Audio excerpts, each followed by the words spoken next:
all the mobs, if that's even possible. Can we make that happen? Now, one of my favorite things this year to come to Minecraft is the 1.16 Nether update. There wasn't much to do in the Nether in my personal opinion, and this update, I think everyone enjoyed it. Me personally, I was already a little bit afraid of the Nether, but now I'm even more scared, but in a good way. It makes me want to go there, makes me want to do things, and there's so much that you can do in the Nether, and the fact that this is the same game, they make the updates so great that it feels like a whole new game, and you get that whole new experience all over again. But that's just my story. But here are some more stories from a few creators and friends around the world. Hello everyone, my name is Gemini Tay.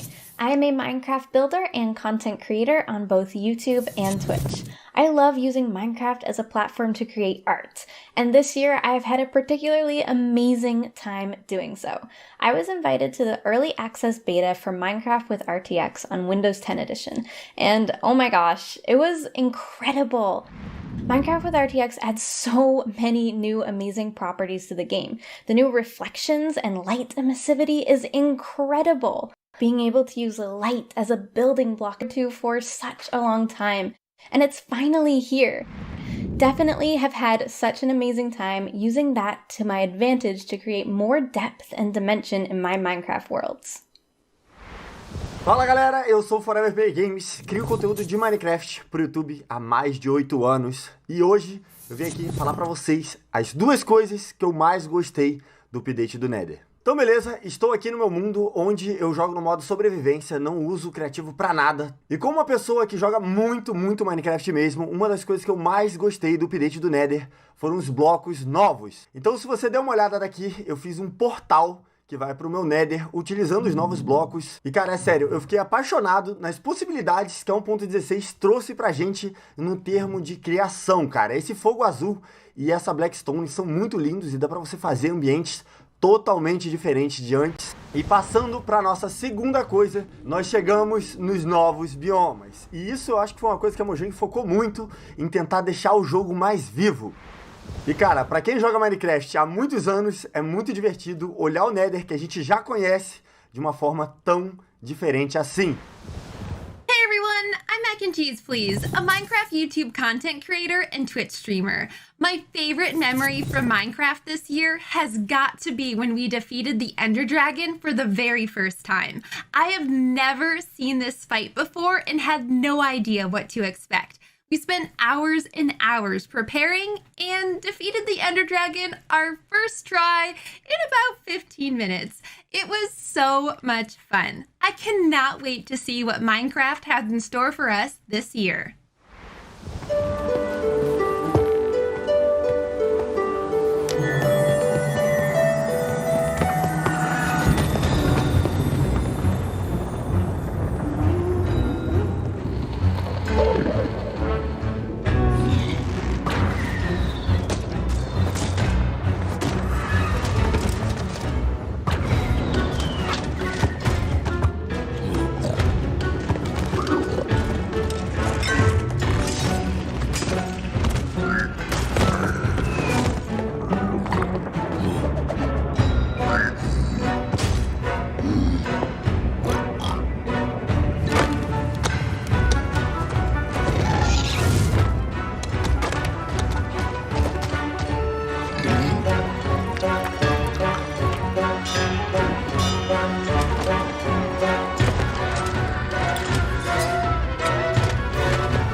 Hey Minecraft Live, I'm Nick Pickett. And I'm Elliot Choi. And we built a one-to-one replica of the University of California, Berkeley with 200 of our fellow students, faculty, and alumni, and hosted a virtual graduation there.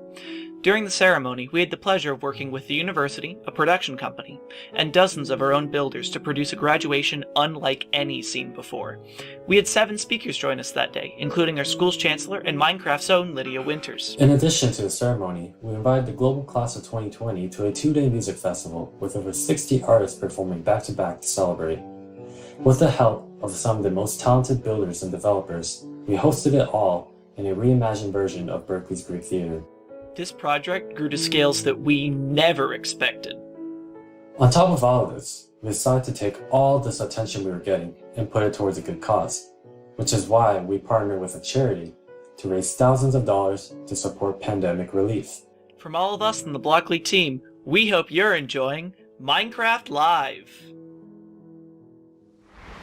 Okay, so we've heard about how 2020's been for a few people within the community, but what's next for Minecraft? Now, there's already a lot of things in Minecraft, but if there was one thing that I would want to see, is something that would fly, some type of creature, maybe a monster, and you would be walking out on just a nice sunny day, you know, maybe just mining or doing some crafting or in your farm, and next thing you know, something would swoop down, not a phantom, and it would actually pick you up and take you through the sky. I think that would be really cool, but maybe that will never happen. Now, the community has always speculated what the next big update for Minecraft could be. A new mob, a new boss, a new biome, and as you're making your guesses right now, I would assume, we're gonna go ahead and throw some more ideas in the mix. Well, hello there, Minecraft Live. Good times with Scar here, and I am a content creator and a member of the Hermitcraft server, and I have now been playing Minecraft for 10 years. This is my 10-year month anniversary, and what better way to celebrate 10 years playing Minecraft but to hang out with you here at Minecraft Live and to speculate on what we'd like to see added to Minecraft. And way back in the day when they added colored glass to the game, I thought, how cool would it be if these naturally generated in caves as if they were crystals, just colored crystals hanging from the caves just to add a little life, a little energy to the caves. And I thought that would be fun, but let's take this up a notch. Say we're down in the caves and we break open a wall into a gigantic cave with cathedral ceilings, crystals hanging down from the ceilings, and these crystals come in all the variety of colors in Minecraft, and we pick out one that we like. Say we're gonna pick out the orange one, and we knock down that orange crystal, and we can take the fragments of this orange crystal and put it in a torch or put it in a lantern, and we're now casting orange light in Minecraft. That is right, we can now cast colored light of all varieties in Minecraft via torches or lanterns to add more atmosphere and more design possibilities with our builds. Just imagine your builds now, but being illuminated with color light. How amazing would that be? Now, another thing I'd love to see added to Minecraft is some way of auto loading and ejecting music discs from a jukebox. So now we have colored light in the game along with auto playing music. We have basically together here created a disco on Minecraft, and that sounds absolutely amazing. So let me know what you think of those ideas, and I cannot wait to find out what for real is coming soon. Hey everyone, it's Crew! We have been huge fans of Minecraft since the very beginning and have so much fun creating videos. From silly build competitions to our epic survival series. Creativity is literally limitless in Minecraft. That's why we're so excited for the Glow Squid! Woo! Ooh, we could build a glowing underwater city. Yes. That'd be so cool. Yes. I wonder what we'd be able to craft. Maybe we'll be able to craft glowing armor. I wonder what sound the glow squid makes. Like this. Love. I'm gonna make it my pet. Okay. Bye! 안녕하세요, 마인콘 시청자 여러분들. 저는 유튜브에서 마인크래프트 채널을 운영 중인 램램이라고 합니다. 저는 8년 동안 마인크래프트를 즐기고 있는 만큼 저에게 있어서 마인크래프트란 제 일상에서 정말 큰 부분을 차지하고 있는데요. 올해도 굉장히 많은 컨텐츠를 녹화하고 업로드했는데 그 중에서 야생 관련 컨텐츠와 팬분들이 직접 만들어주신 컨텐츠들이 기억에 많이 남습니다. 마인크래프트에는 여러 바이옴이 존재하는데 그 바이옴 특색에 맞게 새로운 블록 아이템들과 몹들이 더 추가됐으면 좋겠습니다. 특히 바다를 굉장히 좋아하기 때문에 마인크래프트 바다에 더 멋지고 예쁜 블록과 강력한 보스몹이 추가되길 바라고 있습니다. 이상으로 여러분들에게 저 램램도 알리고 마인크래프트에서 보고 싶은 여러가지들을 말해보았습니다. 항상 저에게 좋은 추억을 주는 마인크래프트 정말 감사하고요. 여러분들도 계속해서 마인크래프트 라이브쇼 많이 시청해주세요. 그럼 안녕! Hello, my name is Iskal85 and I'm a Minecrafter, and today is a big day.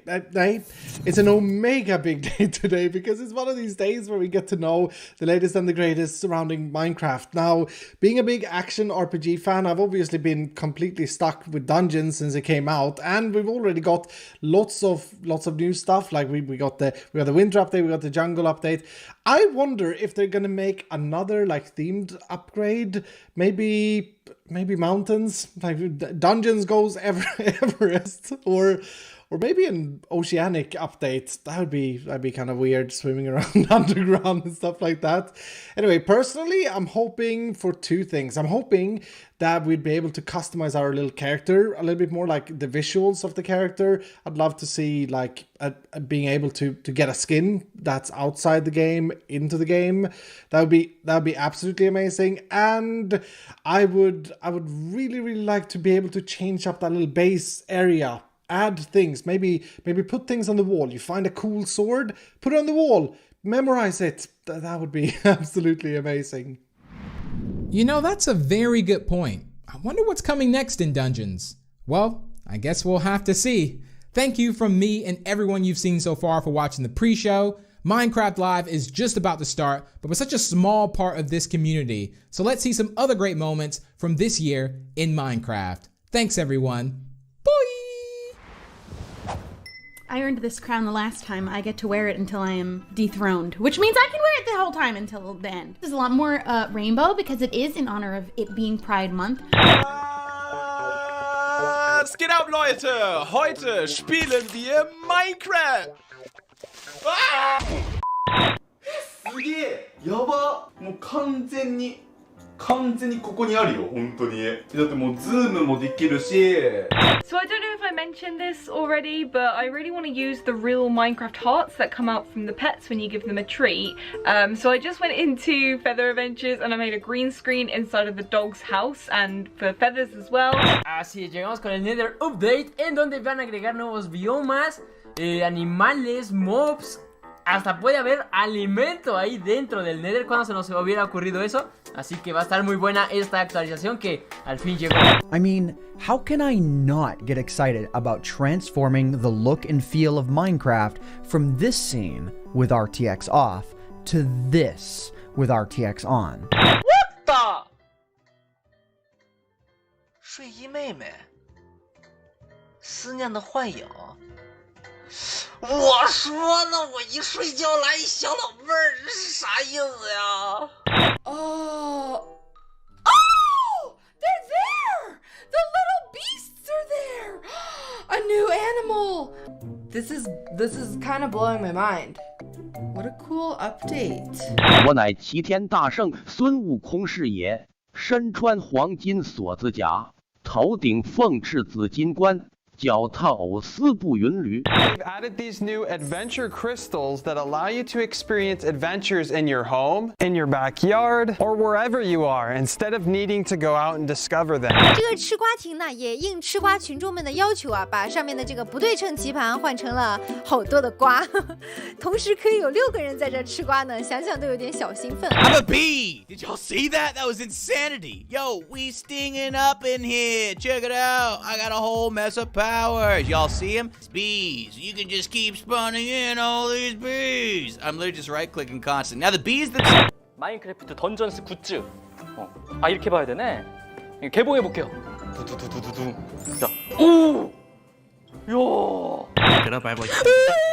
I found the mobs. I found them. I found them. Excuse me, I don't appreciate. No. Well, I gotta show you how to play my game. Are you watching? Whoa, the bees are really angry. Are you watching? What did you do? Dude, the bees are so mad. I'm just gonna leave you to it. Perhaps one of these other huts has something helpful in it instead. Oh my gosh.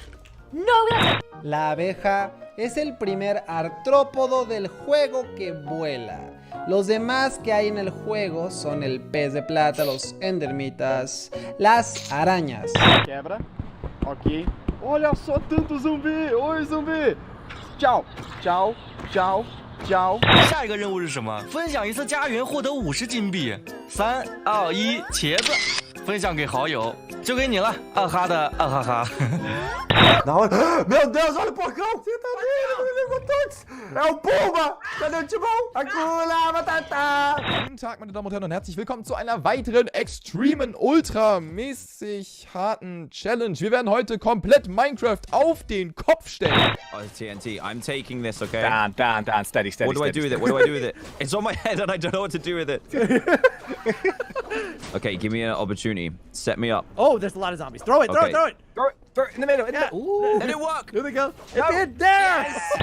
Titta vad guld. Han kastar någonting till mig. Åh, vad gulligt då! という習性があります。そしてね、毒針を刺した後まさかの死んでしまうこともあるんですね。ちょっと。Nej, den är glad. Okej. Och du är glad, och du är glad. Nu! Titta! Ha! Fast då har jag också förstört en sån där, men... Figata ragazzi, è tutto nuovo. Oh mio Dio, hanno cambiato il Nether. Ci sarà tantissimo da esplorare e io non vedo l'ora. Il fuoco blu! Speaking of food, nom nom nom nom nom. What? Don't take all the cakes. You gotta pay for those. El daño y cómo vas creciendo tú como personaje depende de dos cosas: el nivel.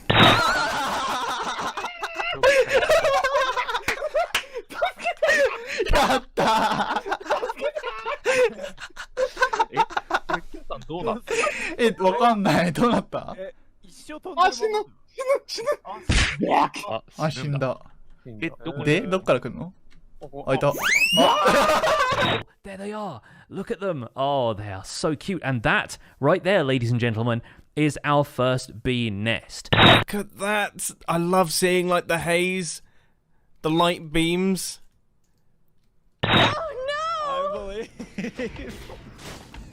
Teleport to Spoonerism? Where did you die? Why would you want to teleport to me? Oh, I'm doing it now. Oh no. I'm alive! What? Cause I want to swim. And when the waves come crashing through, oh, I will let them pass around me. Cause I feel so safe with you, and I want to feel at peace.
Hello and welcome to Minecraft Live 2020. I'm Lydia Winters, your host and chief storyteller for Mojang Studios.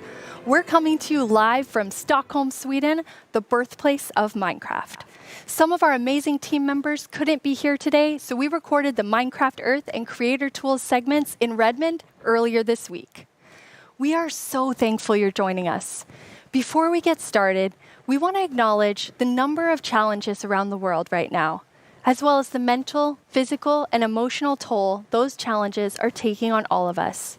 With that in mind, we want to give the opportunity today to take a breath, have fun, enjoy the games we love, and celebrate all of you, our incredible Minecraft community. It won't all be easy. You'll have to decide which mob to vote into the game, which, based on votes in previous years, will be super tough.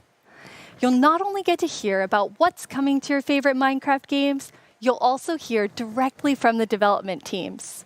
We want you to leave today knowing about the exciting additions coming to Minecraft and also why our team has made those decisions.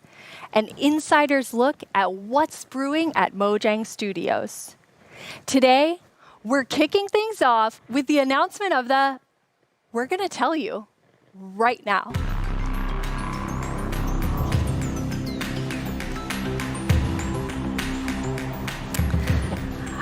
Hi, Agnes and Brandon. Hi. Hello. Let's do this. So, okay, the next update is the update that we know that so many of you, and well, so many of us as well, has been wanting for such a long time. It's the Caves and Cliffs update.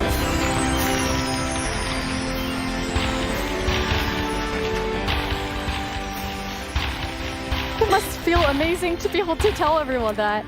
Seriously, like, I'm so excited about this. I mean, even before I joined Mojang, I was always thinking about, like, when is the cave update gonna come? And this is it, but it's also got the cliffs as well. It's got the mountains. Like, this is such a big update, and I'm so excited. How are you feeling, Agnes? Great, like, no, it's so good. So we have been working on this update for quite long, and we're like, we can't wait to tell everyone, and now we just announced it, and it feels we're actually amazing. getting our first live look at some reactions. Oh. Okay, that's very cute. So cute. Those mobs are very, very excited. This year, we asked some of our communities to submit questions that we'll answer across the show. This first question definitely feels like something everyone wants to know. Mi pregunta es, ¿por qué se han tardado tanto en actualizar las cuevas y cuándo llegarán? En verdad que hemos estado pidiendo esto por muchísimo tiempo. Why has it taken so long? Like Brandon, I've been waiting a long time too. Yeah, that's a very good question. So since this update really is the update, like we have been dreaming about it for so long, so it felt so important for us to do it right. Like we don't want to rush it. But now we feel it's the right time. Like we have spent the time we need to really like understand the vision we have for the update, and also to make sure that we understand what the community actually wants. And we've also like planned around it to make sure that we really can work together with the community to make this and like as epic update as possible. And we have also hired some new amazing developers to the team. And you're one of the amazing developers, Brandon. Yeah, I joined this year in January, and I actually came from the community. I used to do modding for 10 years. One of the first mods I worked on was the Aether, which is like a dimension that added sky islands and stuff. And yeah, I'm just so happy to be here and work on an update this epic. I'm so happy to have you. We have another creator question. Hi, I'm the Pink Diamond Diva, and this is my question. Are you making the caves more advanced for older players so they can mine deep, or are you making them more accessible and easy to navigate for newer players? Such a great question. Yeah, I mean, with this update, we're making sure that we can have as much variation as possible within the actual caves themselves, but we want to make sure that the old caves are still retained as much as possible to keep that classic feel. Yeah, and we really also looked into to make sure that we have something for everyone, because you know we have such a huge community, and it's also a very diverse community, and that's such a beautiful thing. So we really want this update to have something for everyone. So actually, we made sure to map all the features in the update to different player styles to really see that we fulfill that goal. That's so cool. And you had such a big thought process on how you decide what even goes into an update this big. Yeah, we have spent quite a lot of time on just making sure that we have a very good like fundament for the update. For example, we did the player style mapping, and we've also worked with design pillars. So the design pillars, they kind of describe the vision of the update. So for example, they help us when we like prioritize between different features, and also when we design each specific feature. And we have 3 pillars for this update. And the first one is actually all about like the spectacular mountains, the snowy snow, and the mischievous goats. Because at last year's live, the players voted for these features, and we felt like it's so important to deliver on that promise. So we actually wanted to have it as a pillar. Yeah, and another pillar that we actually integrated into this was adding strategy to mining. So of course, Minecraft already has plenty of strategy in mining, but we wanted to see if we could push that just a little bit further and add even more mechanics that make it interesting for players to mine in the caves. Yeah, and the third pillar is to create an underground of marvel for the players. And that pillar is a lot about like adding variation to the underground and like contrasts and like inspire players to like craft their own underground adventures and build underground. And one thing we have done to like fulfill this pillar is that we have added new cave biomes. And one of them is the lush caves.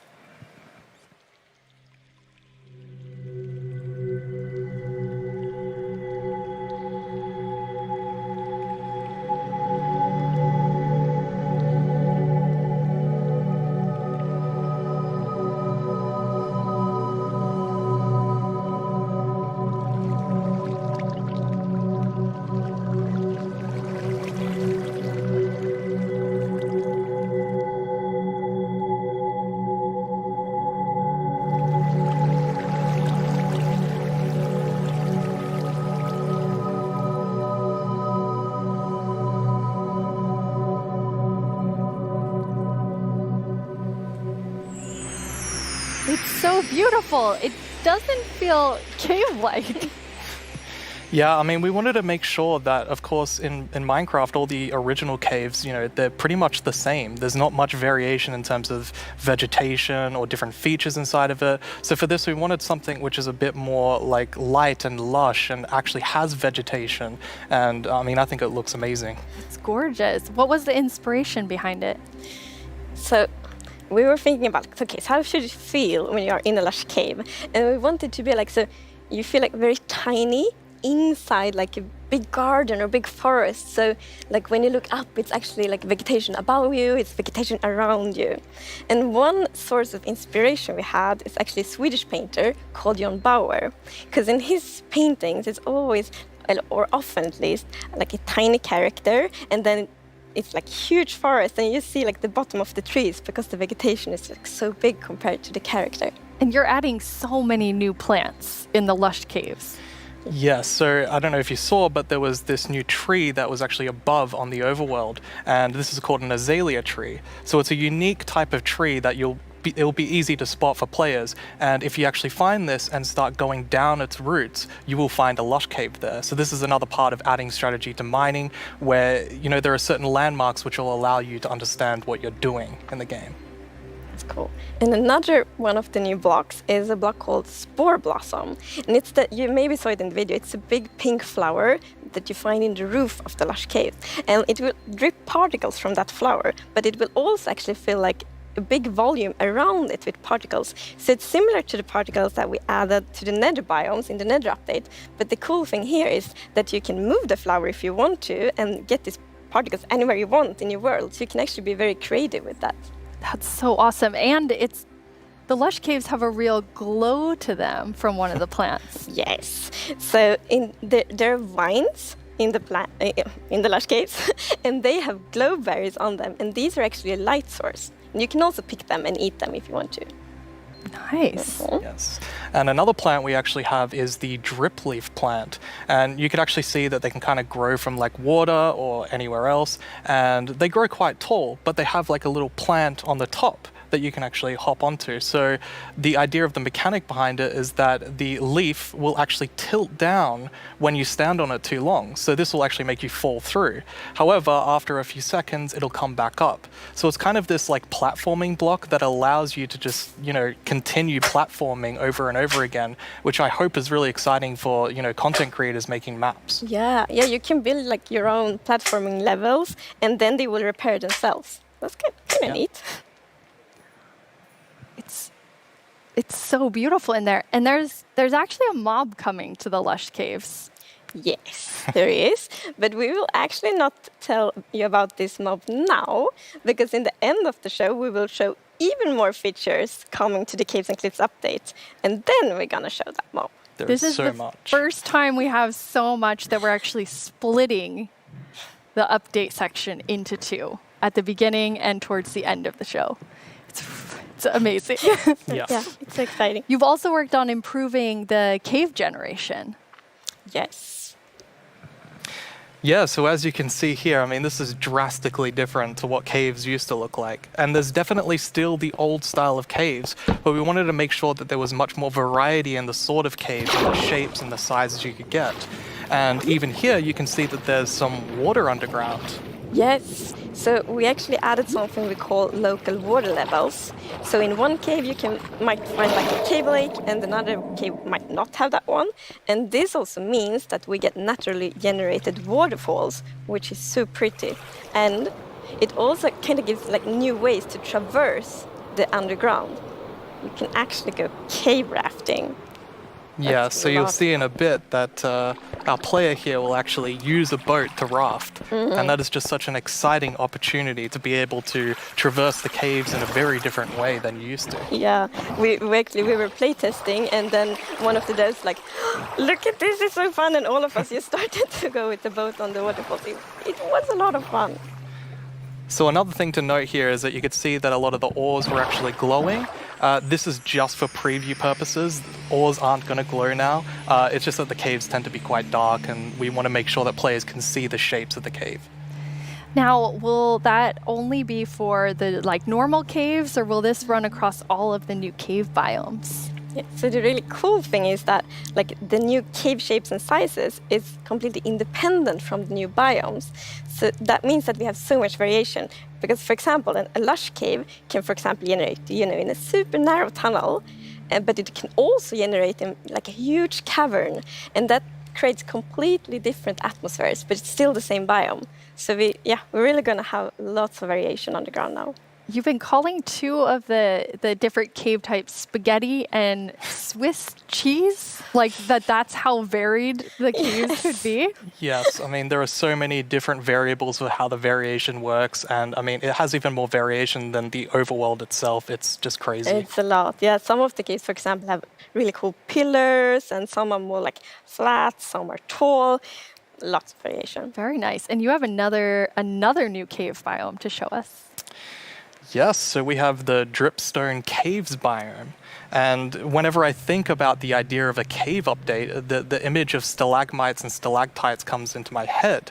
But adding these are pretty difficult. You know, it's a very unique shape that Minecraft isn't really accustomed to. But I think the way that the artist put it into Minecraft works quite well. And of course, there's some mechanics surrounding this. So you can see that someone destroyed the block up the top, and so the dripstone fell down. And also, unfortunately for this zombie here, if you fall on these dripstones, you will get hurt. Poor zombie. There's another interesting mechanic in the dripstone caves. Yes, so maybe you saw in the video that, like, from the stalactites, you could see that it was like dripping water. So actually, if you put a cauldron under a stalactite, it will fill up with water. So it's renewable water. And how do you remember which is stalactites and stalagmites? Well, that's a very good question. It has been very tricky to remember that, but I think I learned. So we actually, it's hold on tight to stalactite. I was going to say the wrong one. So stalactite is in the roof and stalagmite is on the floor. Perfect. Yeah. We've been practicing that, all of us. For a long time, like even. And you have something really amazing in this update for the sort of redstone engineers out there. Yes, so we've actually been thinking about this redstone block that lives in the deep dark, a new biome at the deepest depths of the world. We're not going to talk about this biome too much today, but we are going to show some of the blocks and maybe later a mob that comes from it. So if we look at the video, we can actually see that it's basically this growth, and this is called the skulk blocks.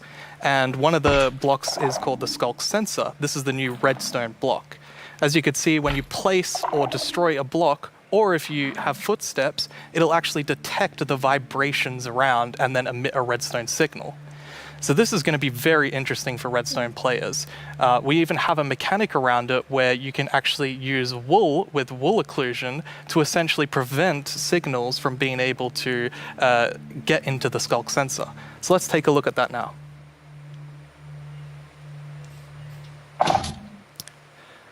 And as you can see here, I walked next to the Skulk sensor, and it's actually kind of doing an infinite loop where the piston is causing a vibration, and then it's activating the Skulk sensor and going over and over again.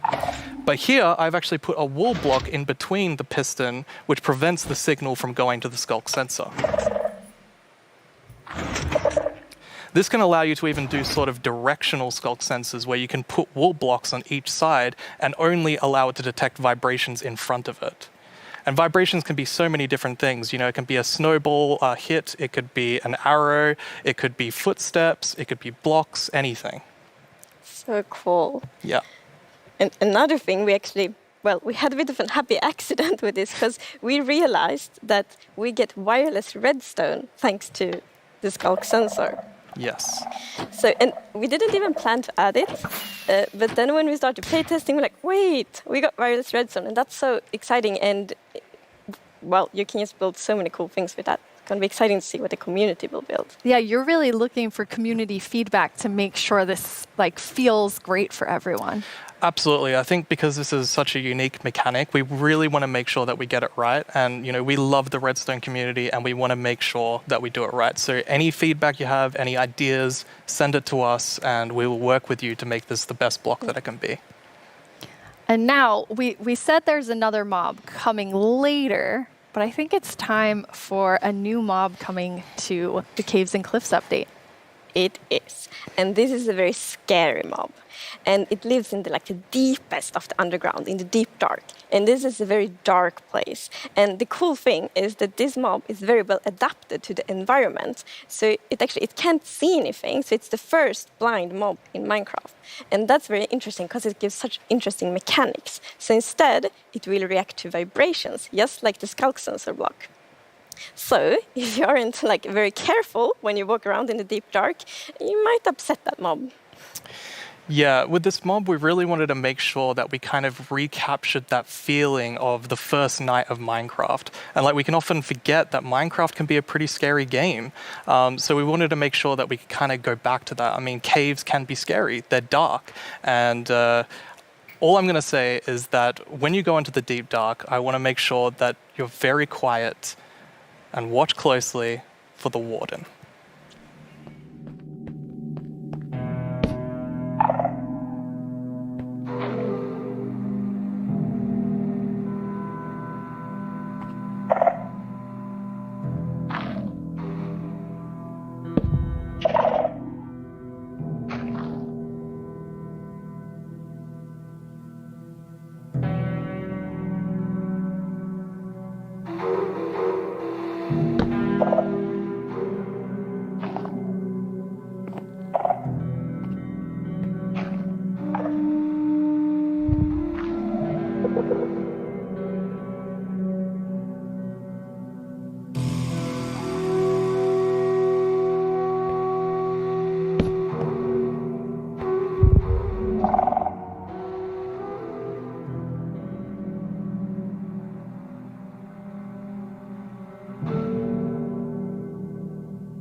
What did we just see? It's a very different mob. I'm really excited for this because not only is it trying to be scary, it's, we had to keep a balance to it. It was very challenging to design a mob like this.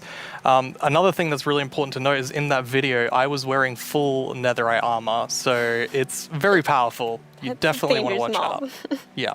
Which I think also is such an interesting gameplay, because like if you want to, you can avoid it, but then you need to really be careful, like sneak all the time to not make like any kind of movement that it will detect. But that's a lot of fun, and it's like feels scary, but in the good way.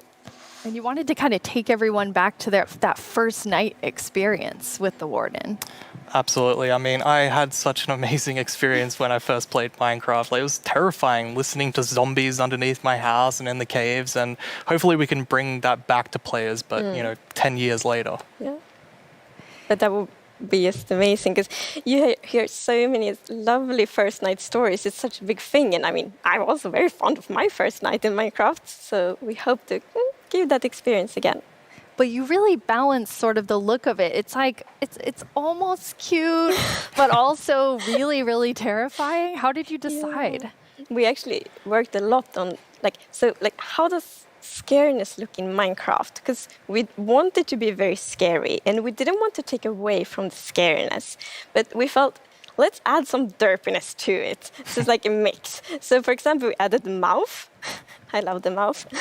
And some actually reacted like, oh, it's so cute, which I think it's more scary, but I think we find like the perfect balance. Yeah, absolutely. It really has character.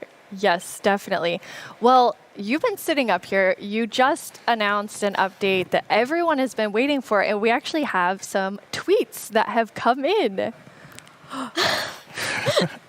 Oh, that's awesome. Okay, that's amazing to see. So much excitement. Oh, even more tweets. So it's lovely. It's like we really developed this game together with the community, and now to see that people are so happy, that feels so good. Yeah, honestly, it's such a privilege to work on a game like this and an update like this, and we just love this game, and we want to make the best update that we can for everyone. Yeah. Thank you so much, Agnes and Brandon. That was a lot of amazing new things. Don't forget that we have another segment full of even more cave updates later on in the show. Now let's head over to our Minecraft Live correspondent, Vu Bui. I hear he has a first look at something you all voted into the game last year.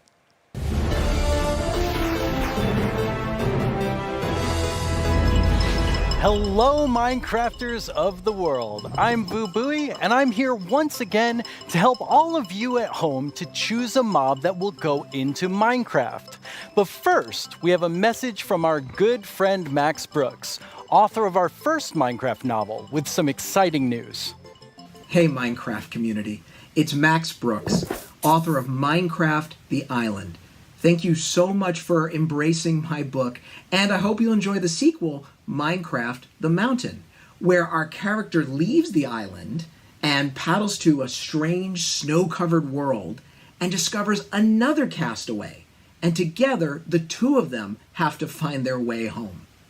Minecraft: The Mountain, coming out in 2021, available for pre-order right now. And as always, thank you for embracing all Minecraft books. That sounds awesome! Another Minecraft novel, and this one's called The Mountain. Speaking of mountains, remember last year's vote? It was a fierce competition, but the mountains won after 2 intense rounds of voting. Well, I have a sneak peek into what your vote is bringing to Minecraft on the cliff side of the Caves and Cliffs update. Goats. They're both mischievous and adorable at the same time. As you can see, they live on the mountains, and if you aren't careful, they might knock you off. They also have excellent jumping skills. We'll also get better mountain generation with spectacular and more dramatic mountains with height-dependent generation. That means things like tree lines and mountaintops that will be more challenging with lots of snow and ice. And speaking of snow, yes, it will be snowier. We will also have a new block called Powder Snow, which will be a kind of trap block. It looks similar to snow, but if you or a mob walk on it, you will fall right through. Now let's talk about this year's vote. We have 3 awesome mobs for you to choose from. And to introduce them, we once again have Tiny Agnes and Tiny Jens. Let's see what they have to show.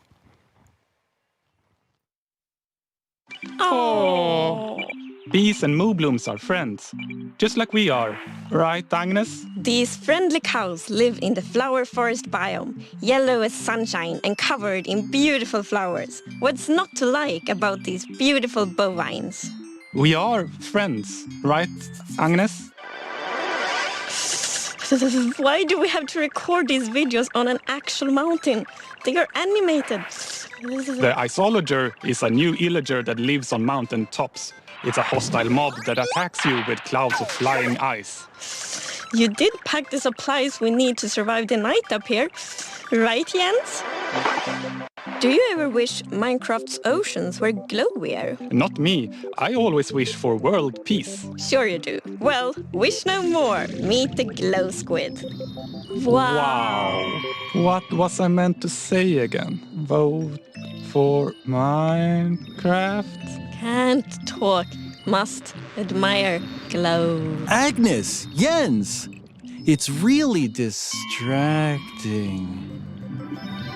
They're so tiny and they're so susceptible to distraction.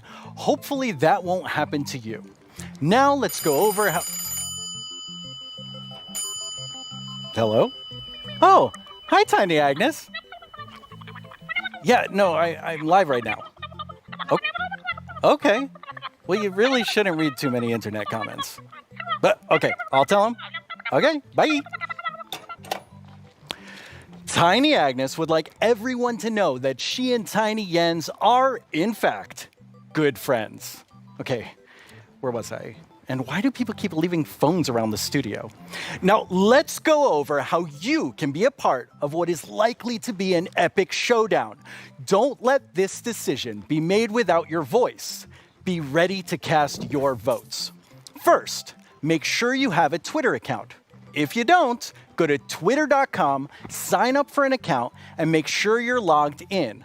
I'll let you know when the voting starts. Then you'll need to go to the Minecraft Twitter account to find the latest poll.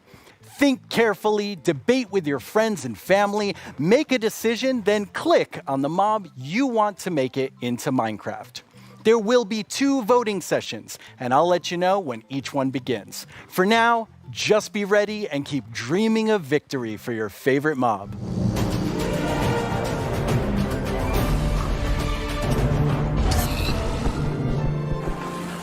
My name is Yesenia Cisneros, and I am the gameplay producer for Minecraft Earth. I am so excited to be a part of Minecraft Live this year and to share this wonderful experience with you, our amazing community. It's been so fun seeing what you've been doing with the game.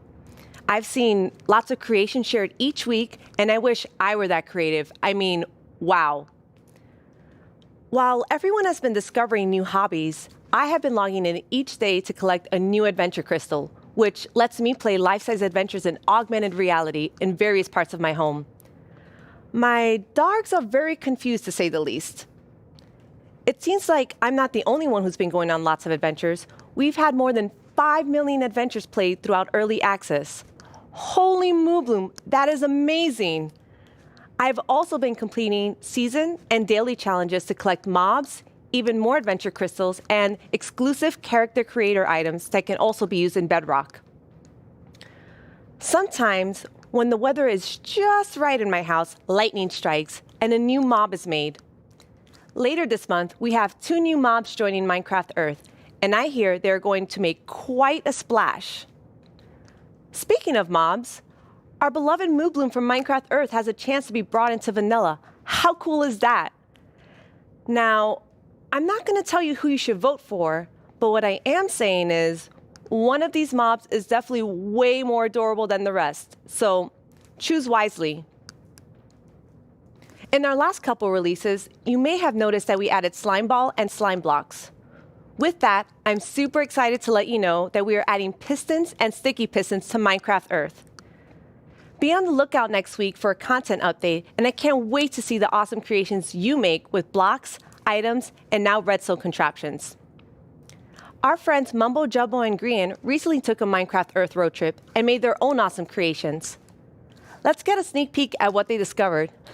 Hello everyone, my name's Mumbo, this is my friend Grian, and this is my 1974 VW bus. There's no air conditioning, there's no heating, there's no radio, there's no anti-locking brakes, no power steering. There's no seatbelt. I've owned it for about 4 years, and to be frankly honest, it's pants. Times were definitely different in the 1970s, so it's ridiculously slow, and it's definitely lacking some of the modern comforts you would usually expect to find in a car these days.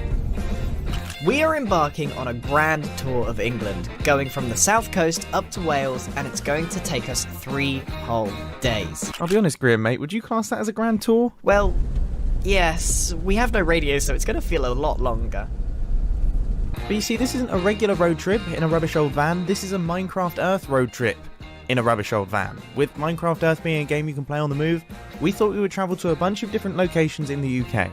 Some of them are iconic, some of them just feel very Minecrafty, and some of them are barely linked to Minecraft at all, but we just really wanted to go to them, so we did. Oh, he took it out on the guy next to him.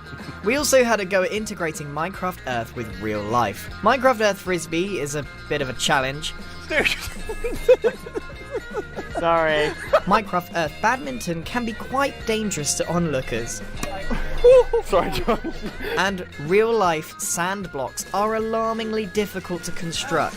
If I just film this angle, there we go, look, it's our sand block. All in all though, the road trip was a huge success and we had a lot of fun. You can expect to see the full-length episodes appearing on our channels very, very soon. Wow, it looks like Mumbo Jumbo and Grian had quite the Minecraft Earth adventures. At Mojang Studios, we've also been making more original content than ever before on our Minecraft YouTube channel. Our goal is to create shows that give you inside knowledge directly from our team. We're even giving away all of our secrets in a new series called How We Make Minecraft, which honestly feels sort of risky. And guess what? We have lots more awesome Minecraft content on the way. Here's a look at what shows you'll find on our channel. Here's 10 things you didn't know about it. Yo to the yo-yo. My name is Jens, I'm here. Wait, no! Stop!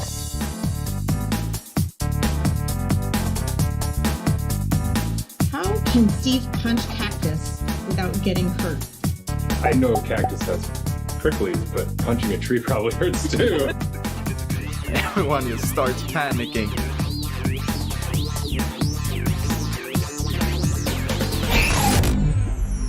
Please like and subscribe. I've always wanted to say that. But really, you should. It's good stuff. In 2017, you voted for the terror that is the Phantom, and I personally have not forgiven you for that.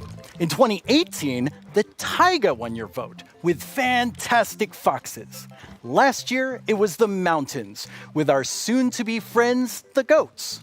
What will you, the Minecraft community, do this year? Let's review our choices once more. I was inspired by some of the amazing handcrafted things I've seen made by our community over the years. So I decided to make my own versions of our 3 mob choices. Hi, babies. For illustrative purposes. I think I did a pretty great job. Took me 3 months each.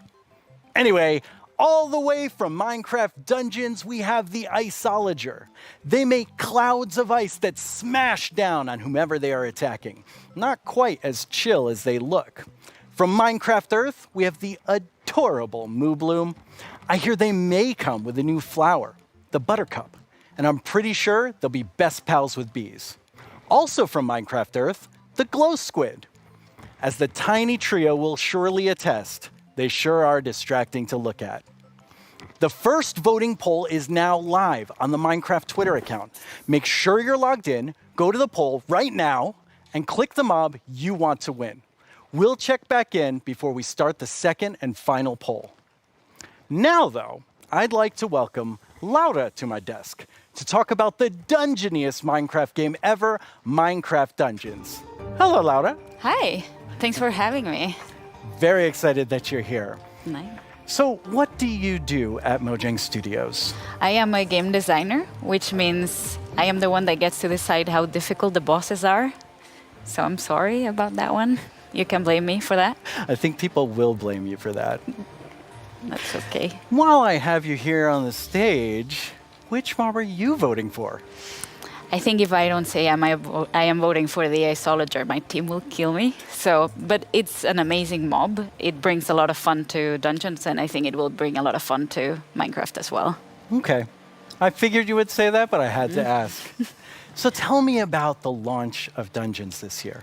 Oh wow, that was quite the ride. It was such a crazy launch. I don't think anybody in the team expected to ever release a game from home.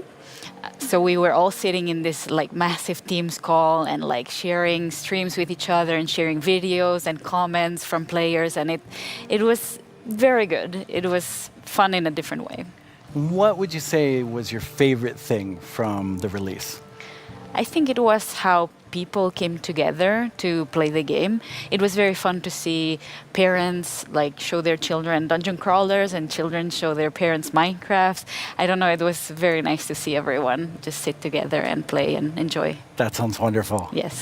Well, let's take a look at what the community has done with what's come out so far. Yeah.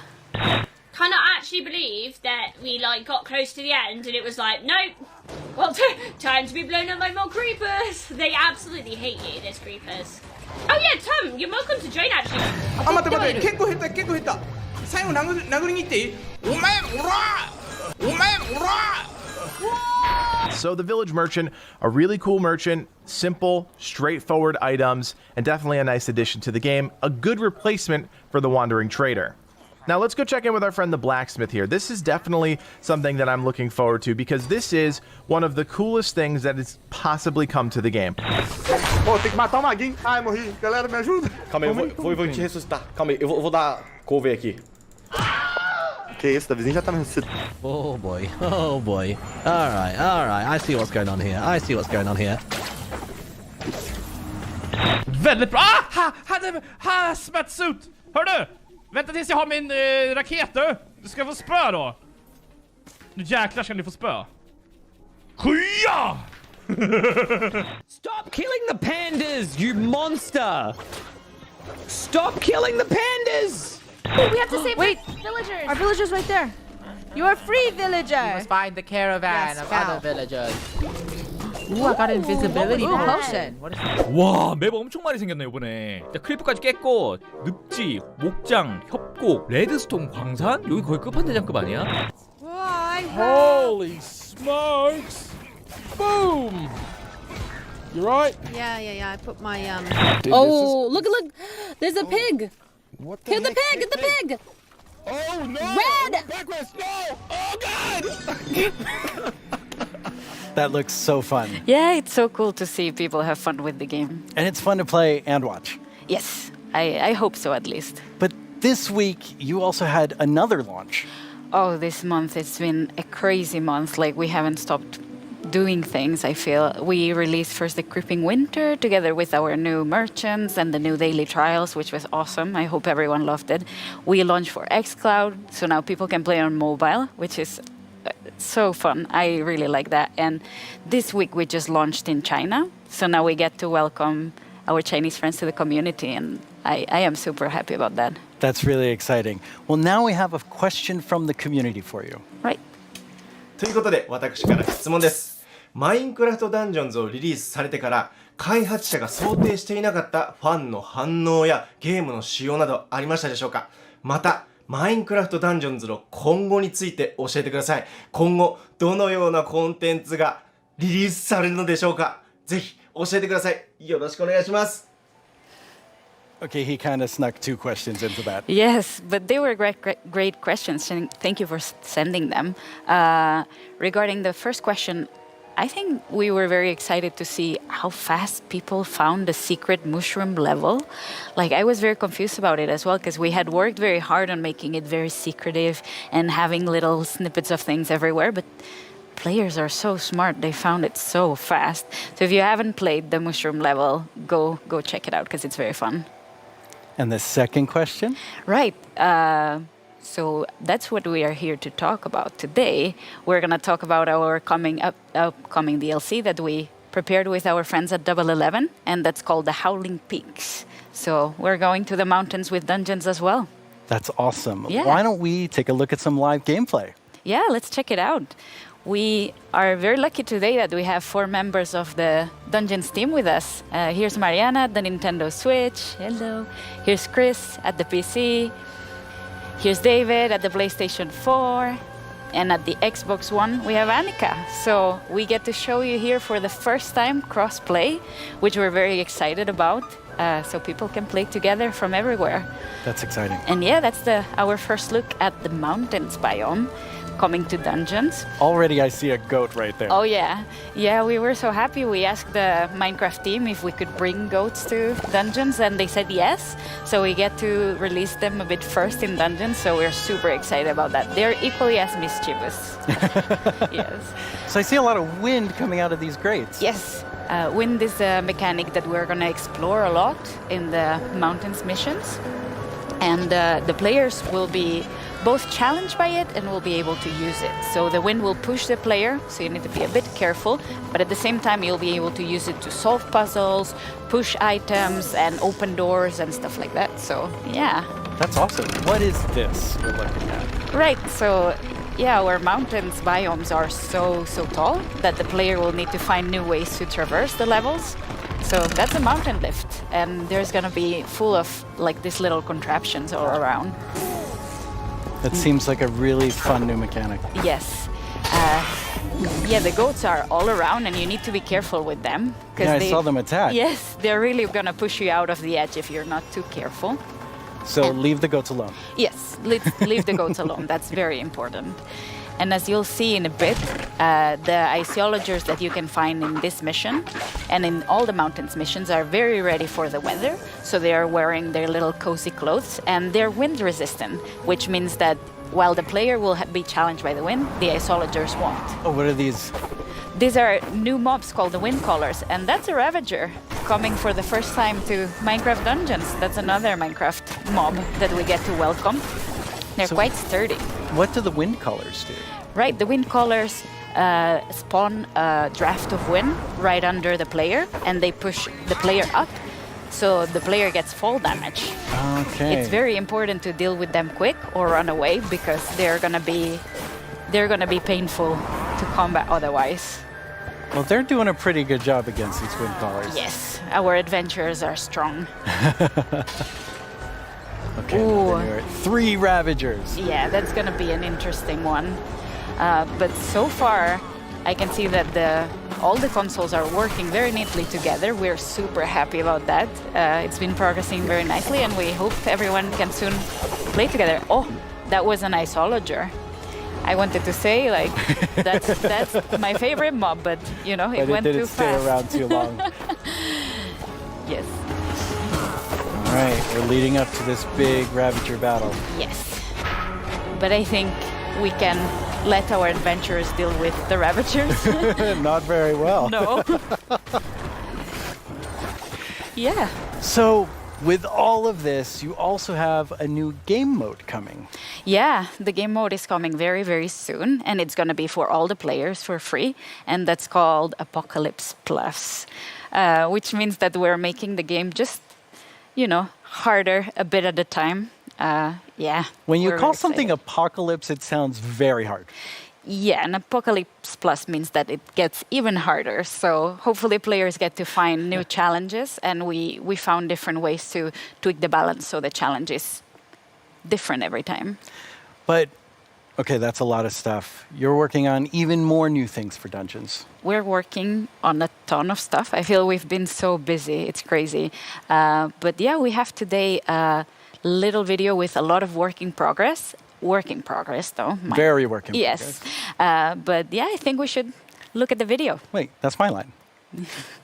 I'm sorry.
One of my favorite things we do at Mojang Studios is Minecraft Education Edition.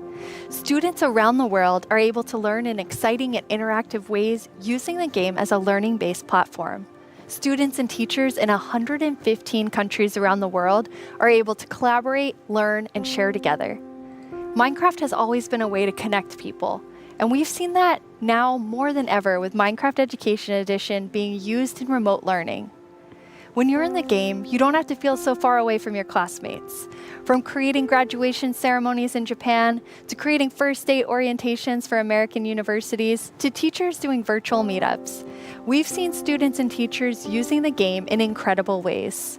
Today, we're launching our first ever Minecraft Education Edition Global Challenge for students around the world to build a better world with us. Over the past few months, we've seen wildlife roam through cities while humans stayed inside. Without cruise ships and ferries around, dolphins visited the port of Cagliari in Sardinia, Italy, and wild boar roamed the streets of Barcelona. But what if animals could share space with humans all the time? Today, we're kicking off the first ever Minecraft Education Global Build Championship and asking students around the world to design and build healthy spaces for humans and animals to coexist together. What will you build? Hey, I'm Ayana. I'm a developer in the Minecraft team. If I were to participate in the Global Build Challenge, I'd build a series of underwater tubes so we could transport things without disturbing the aquatic life. Hello everyone, I'm OMG Chad. And if I were to design a build for the Global Championship, I would make a house with a habitat for my cats on top. And I would call it a Habicat. どうもこんにちは、カーボンです。僕だったら日本っぽい建築で勝負したい。 Hola, nosotros somos los hermanos Leo y si estuviéramos participando en la dinámica mundial de Minecraft construiríamos unas viviendas camufladas con la vegetación del entorno para que los animales no se espanten. ¡Participa! Design and build your own solution in Minecraft Education Edition. For the chance to win Minecoins, awesome Minecraft gear, and a video chat with Mojang Studios. The championship opens today. You can register today and download the Championship World Template. We can't wait to see your amazing ideas, and Jens and I can't wait to see the winner on video chat. We get the awesome prize of chatting with you no matter who wins. For those of you who don't have Education Edition, we have something for you too. Our education team has already added amazing free lessons to Minecraft Marketplace. We've also been working with some amazing educators on a new series about diversity and inclusion coming this fall. Hi, Minecraft Live. I'm Kenneth Shelton, and along with my fellow educators, Felisa Ford and Natasha Rochelle, we've been building a series of Minecraft lessons that will help people explore topics of social justice, equity, identity, and tolerance. The first of these lessons is called Good Trouble, and it's based on the life and philosophy of Congressman and civil rights activist John Lewis. The additional lessons continue teaching about social justice from across the world and through time, from Black Lives Matter to Malala's quest in Pakistan to achieve equal education for girls, to the civil rights movement of 1960s America, to the women's suffragette movement, and more. We can't wait to share these important lessons with the Minecraft community. I'm looking forward to playing through the Good Trouble lessons myself. Together with the Minecraft community, we commemorated Juneteenth with contributions to the Black Lives Matter Global Network Foundation, Equal Justice Initiative, and the NAACP Legal Defense Fund. We're proud to continue supporting organizations that fight for equity and equality in the world by making an additional donation today to the NAACP Legal Defense Fund. This brings our 2020 contributions to over $2 million. Beyond this, we continue to look within our company, our products, and ourselves for how we can help create a more inclusive world.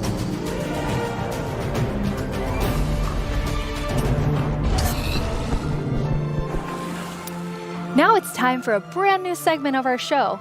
You may have missed our next guest during the Minecraft Update segment, but not to worry. You're about to get some dedicated time with the one and only Jeb. Hello. Hello. Thank you very much. It was very different not having you in the Minecraft Update section. Yes, it's a little bit different this year since we always want the ones that are actually working on on the features of the games to be the ones to get to talk about them, because we feel that it gets more genuine in that way. So what are you working on then? Yeah, that's a good question. No, of course, I still spend a lot of time with Vanilla and Agnes and the team, but I now work with all our products, all our games, and like the board games, and try to support our developers and designers to capture the Minecraft feeling and make them fit together. But honestly, everyone is so talented, so it's actually quite an easy job. But to help everyone, both in Stockholm and in Redmond, I wrote a book, a Minecraft game design book. Are you trying to sell that to everyone in the audience watching? No, this is only for Mojang Studios employees. It contains a lot of secrets.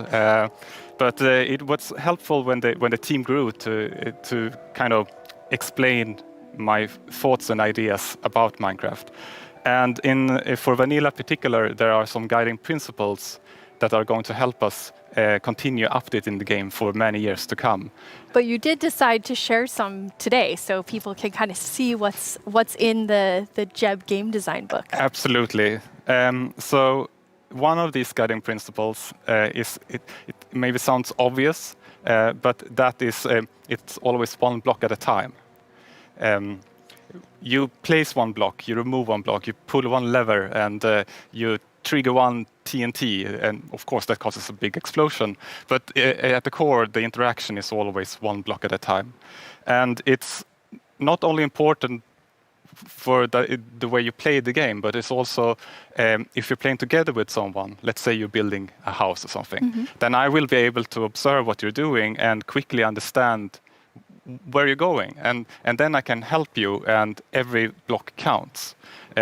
If you would just copy paste or make templates and such, then it would be a little bit harder to collaborate. And also Minecraft is a lot about the journey to create your massive castle or whatever.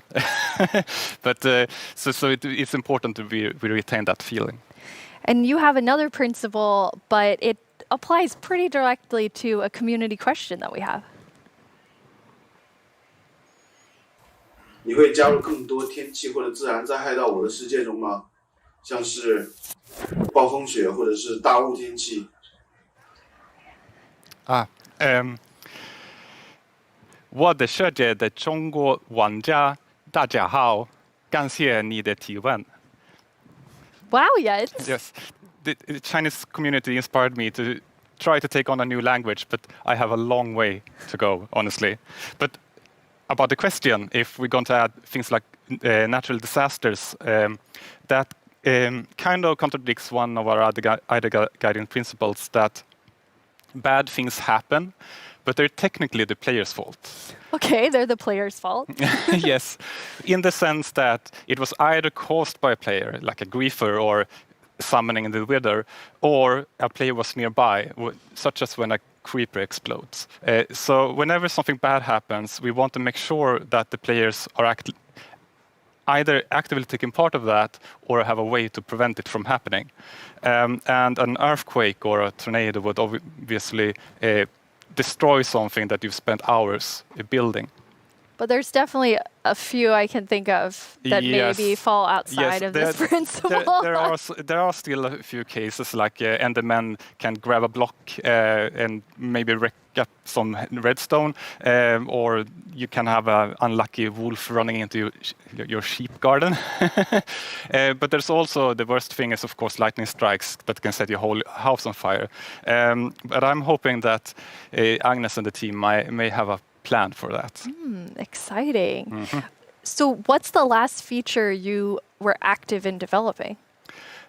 Yes, the last feature I did was the netherite feature. I thought that was a very important part of the nether update and wanted to help where I can. But I don't want to. Since I'm working with so many different projects now, I don't want to do something halfways and then kind of leave it to the team to fix my bugs. So I try to be a little bit hands off. But recently, I've of course also been working a little bit on making combat test snapshots. That leads us to another community question. Hey, I'm Dan TDM, and I would love to know what kind of combat mechanic changes are being made to Minecraft Java Edition. Yes, and that's an excellent question.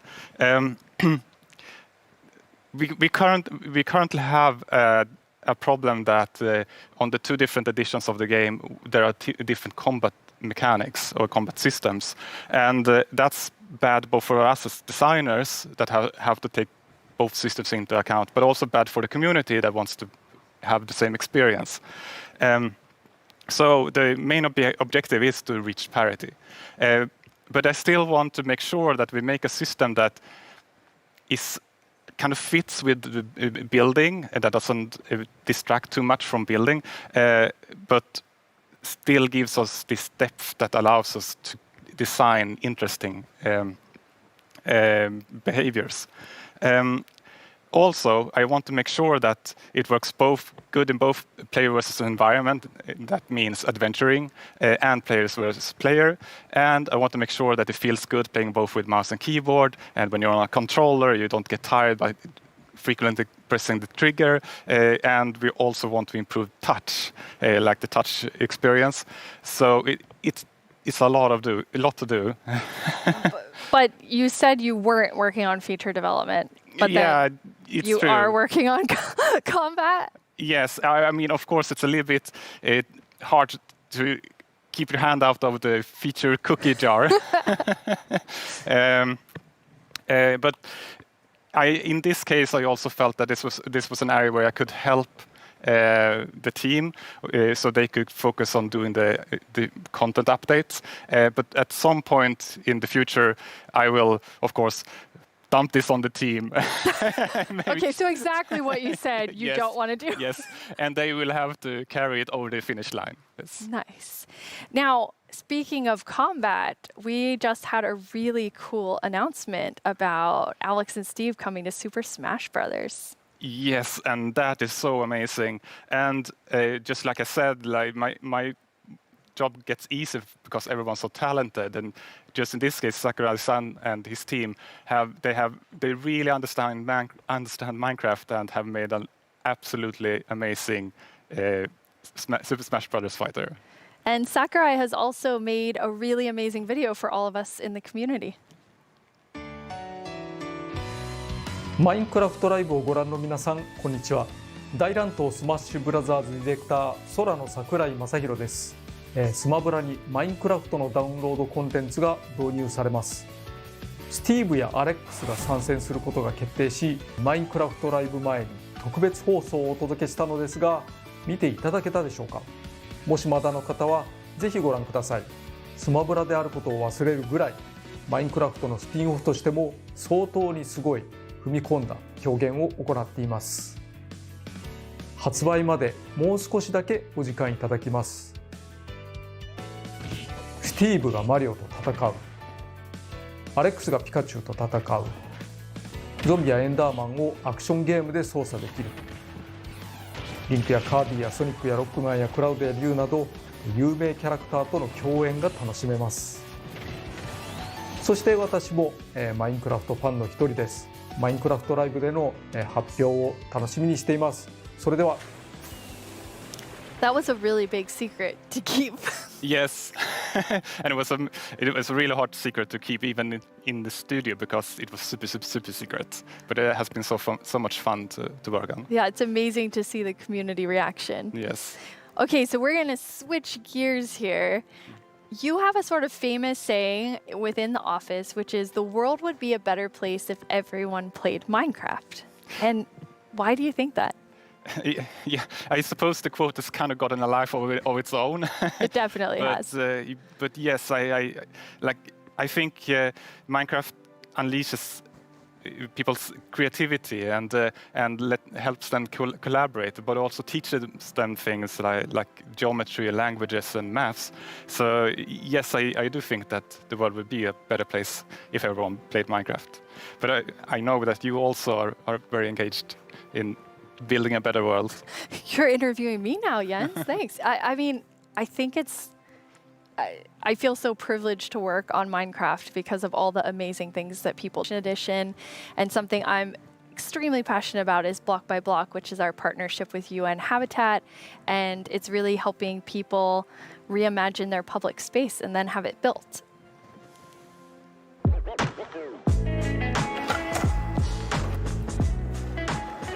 I love this place. It's such a nice area, but it has not always been like this.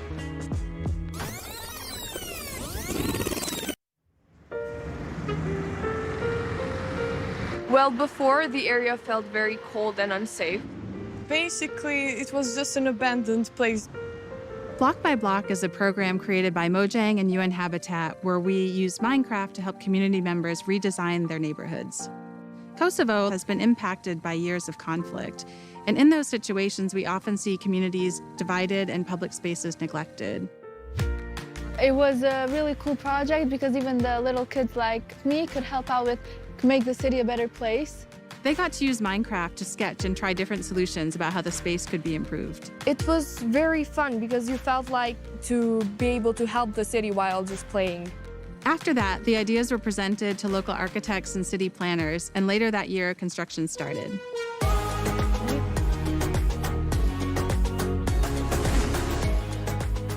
It's been 5 years since we participated in the program, and the street since then has become more developed and it is now more frequented than before. It seemed kind of unbelievable that this was made with Minecraft. So seeing my own idea as a kid, changing a whole area in my city, it was very special to me. It's unbelievable that we were able to make reality what was once only an idea in our computer screen. Finally, decision makers have changed their perspective because maybe they realize that we can make a change.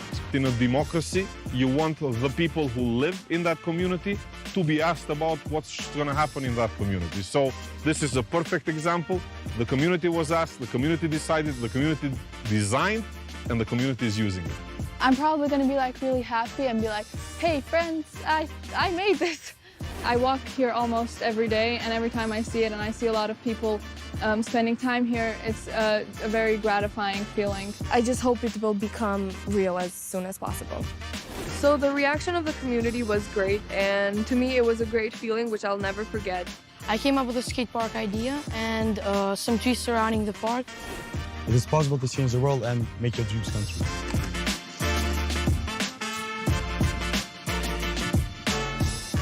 It felt like I was being heard, and being heard and listened to is one of the best feelings that you can feel.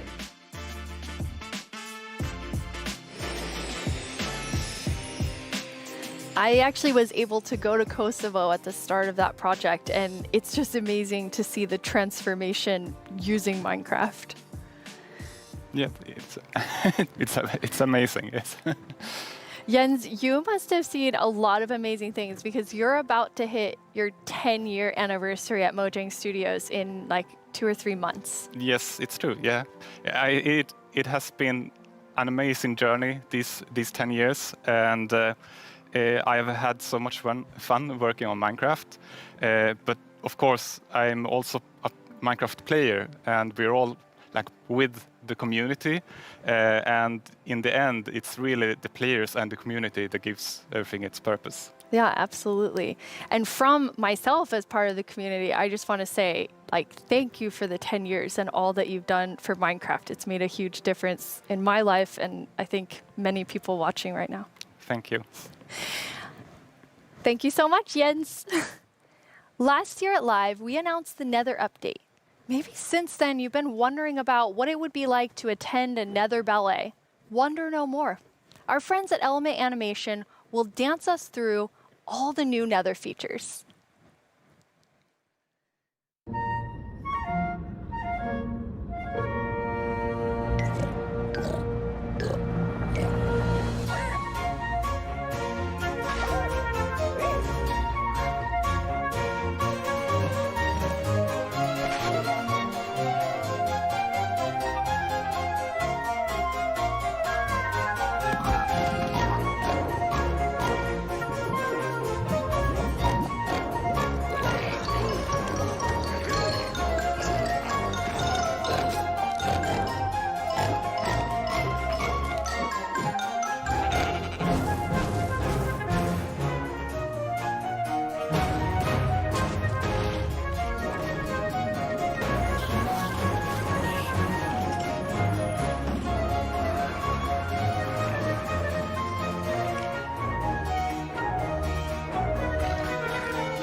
The results of the first round of voting are in.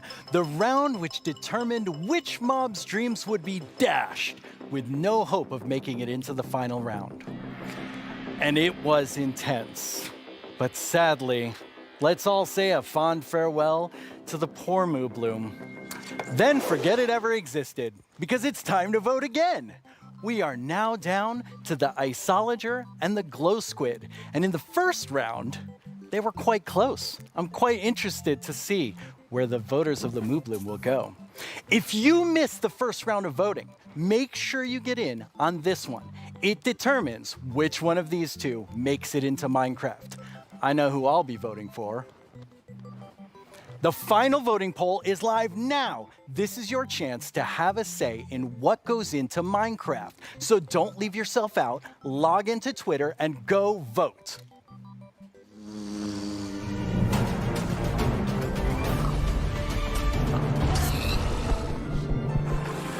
Hello, I'm Quinn, head of the Marketplace Partner Program, and I'm joined by two of my favorite people. How about you guys introduce yourselves? Hi, I'm Fanny. I'm a developer on the Creator Assistance team, and what we do is create tools for our creator community. And some of them are very visible, and we're going to talk about them later. Some others are more behind the scenes, and that help our creators make content that is more efficient and reliable, like the schedule command that is coming out soon. Yep. I'm Jason. I'm a developer in the engine team, and we've been responsible for a lot of the modding type capabilities that have come to Bedrock over the last couple of years. That's super cool. So your teams help make creator tools for all of our incredible marketplace partners all around the world to help make content for you.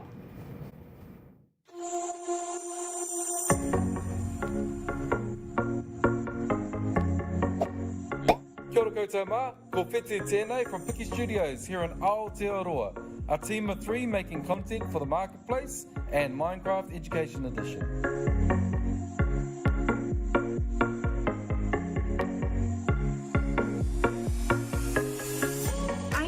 From Zombini, and I run a small studio based in California.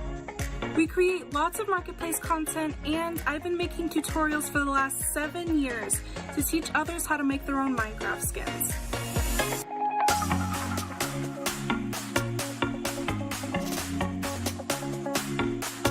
Magandang umaga, Minecraft Live. My name is Mark from Kubo Studios, and we are 15 working here in the Philippines.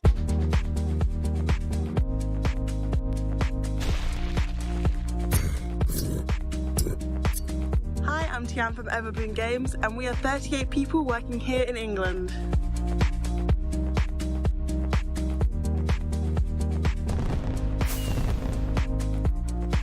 Hi, Minecraft Live, this is Lizcraft, and we hope you like our stuff on the Marketplace.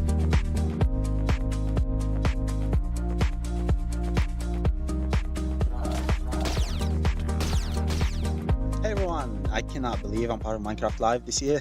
My name is Yasser, aka StarkTMA from MC Texels, and we are super excited about the new updates.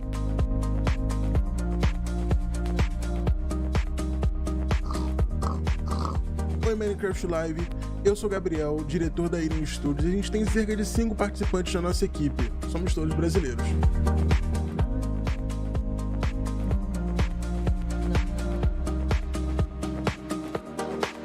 I'm Vicky, also known as Geeky Pixels from NetherPixel Studios, and I get to spend my days making content and working with awesome people.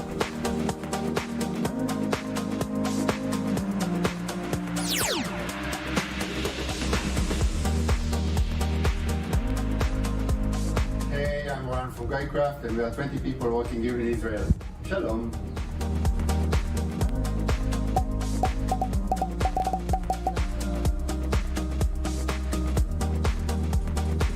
And the best part is all these features can be used by all creators. So what do you have to show us today? Yeah, so for the last couple of years, we've been doing a lot of work with the entities in the game. So this time, we've doubled down and gotten it so that we focused on items and blocks. So as part of that, I made a custom crop to kind of show off a lot of the capabilities. So over the summer, everyone at Mojang Studios was given tomato seeds to try and grow a tomato plant at home. So I thought that was kind of the perfect inspiration to go make a crop. So you can interact, you can place the seeds, use the crops. See, they're kind of growing. We got a couple of them getting to the flower stage. Got a few now that I can actually go pick. So in this case, I've made them work like the sweet berry bush, where you can just right-click on them. But I think tomatoes taste disgusting, so I thought it was better to make them as something you can throw. So Conan and I had some fun. We were throwing them around. It's harmless, or sort of harmless. Yeah, totally harmless. Yeah. You knocked me into the lava. It was mostly by accident.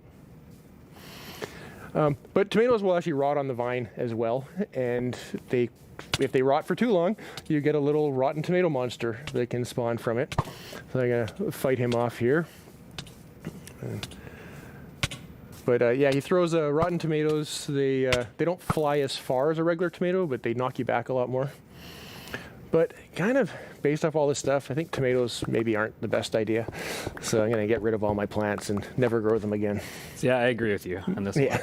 one. So all these healthy. It's true, they are pretty healthy. So with all of these new custom crops, creators can go and make some really cool kind of like farming style maps. Oh, definitely. So like, I think crops are a great example of showing off how they all can kind of come together, because you get the items that you can get there. Normally you would eat the item, but or you can make projectiles. But they also have the ability to get events that are fired from things like a tick event. So as that event is fired, you can make the block run through multiple stages of growth, and eventually get to the point where like you can choose like what loot spawns at various stages of growth and stuff like that. Yeah, I thought it was really cool how you could like interact with them like a normal berry bush, but then get the tomato out. Yeah, it's just another it's an interactive event that you can key into. Yeah, and then there's a tomato monster there at the end too. Yeah, I call him Tomo. Little Tomo, it's so cute. Yeah. It's not even scary, but yeah, it's an example of what you can do with them combining events and commands. That's one of the features that our creators have requested for so long, just having commands to be able to run them when something happens. So now, instead of also in addition to doing it with actors, you can also do it with blocks and items. In this case, as the flower is rotting, you can disappear that crop and also summon a tomato monster, a Tomo monster. Yes. Well, that's really cool, because like I can totally see creators like using all of those combinations of features to make some like really cool like adventurous maps. Yeah. Like, for example, the little adventure that we can show you, where we were going to the desert, and then we found this mysterious golden skull, and also an equally mysterious pedestal in the middle of the desert. So we decided to place our golden skull over there and see what happened. And yes, we have a mountain that is hollow. And as the brave warriors that we are, we went exploring. And obviously, we found some creepy monsters inside. Luckily, we have our trusty custom sword to fight them off. Oh, that helps. I'm not sure if we even survived that. Yeah, that doesn't seem very safe. No, not at all. But that pedestal, I know that's one of the most requested features, block models. Yeah, so I've been super excited that we finally be able to get block models in. It's something we've been wanting to do for years, and we were finally able to work on them and get them in. So we got it working with using the same formats that we've been using for the entities, so the same tools that people have been using to build custom mobs, they can use to build the blocks with. Oh, that's cool. So you don't even have to like learn a new skill. You can just continue. No, it's almost identical. That's awesome. And then I noticed on the hotbar with the golden skull, there was like a little red triangle. What was that? Yes, it's a new feature that we're calling item lock. I don't know if you found yourself sometimes just going through some content and you have this special item and then you die and you lose it, or maybe you drop it accidentally. Now we've made it so that creators can actually lock something on your inventory, so that when you die or you press Q, it won't go away. That way you don't lose your mysterious golden skull to unlock the next stage. It's so nice. I was gonna say that makes it super easy, because I've definitely been in an adventure map and I lost the key on accident, and then I had to go and try and fix that. Yes. And then when you place the skull, there was a lot going on in the background. Like, there's three features to talk about right there. The first one is like we wanted to give more power to creators with cameras. And this one is just a small one where we just shake the screen. I don't know if you noticed that one. And then you can help players convey something like there's an earthquake going on, or maybe something is about to fall over you. So you can do that with this new tool. Or dinosaurs. Or dinosaurs. Get a dinosaur steps. Yes. The second one that we noticed there is structures. You can now place them using commands, whereas before you had to be using a structure block, which is more complicated and time-consuming. Now you can do it much more easily. And as part of those commands, you can now animate the structure placement. For those that know this, like the mountain was opening, and that was just a structure animating. We provide a couple of effects. One is just like a 3D printing animation, and the other one is layer by layer. And yeah, you can combine them to just achieve very cool effects. Yeah, I can see like creators, using those to add just another level of polish to their world. Exactly. Absolutely. And then I recognize those scorpions. Yeah, well, the desert theme, it felt appropriate to bring them back. They've always been one of my personal favorite custom mobs that I've ever built. Yeah, but after watching that video for so long, and ended up having a nightmare about having to rescue my mom from Really? some like aliens riding scorpions. It was creepy. I'm sorry, that was not the intention. It was creepy and funny. Yeah. Well, speaking of aliens, I know our team put together a really cool sci-fi parkour map that, they made you run through, Jason. Yeah, I'm pretty sure they knew this when they asked me to run through it, but I'm pretty awful at parkour. So it took a few tries to get a clean run through. But at the beginning here, it's a pretty typical sort of parkour map of running and jumping, but we definitely have some twists up ahead. And here's kind of the first one of, even I know I can't make that jump.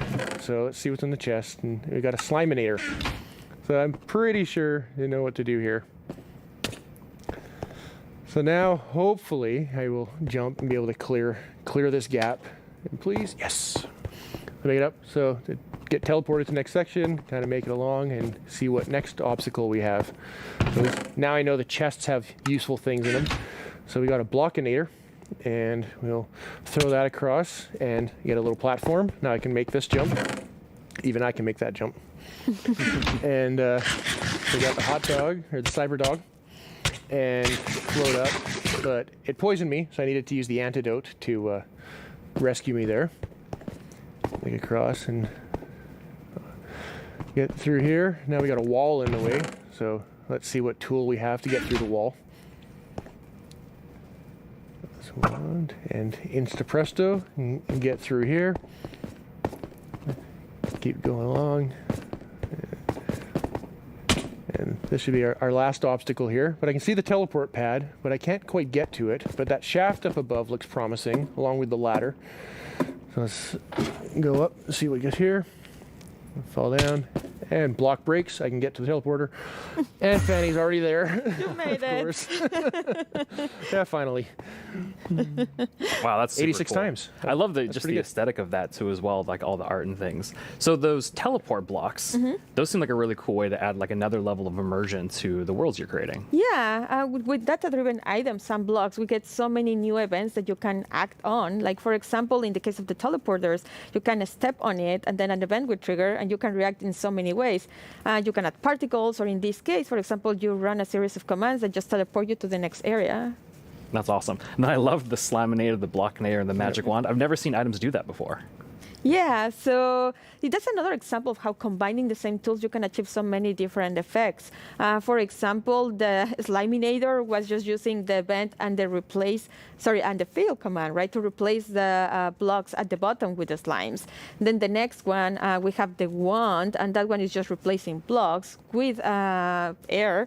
And then we also had the Blockinator, which allowed you to walk by placing some blocks, replacing air with blocks. So just by combining events and the same command in different ways, you achieve so many cool effects. Yeah, so it's just small little simple things you can combine in lots of different ways and get a wide variety of results. And even that Blockinator allowed you to make that jump.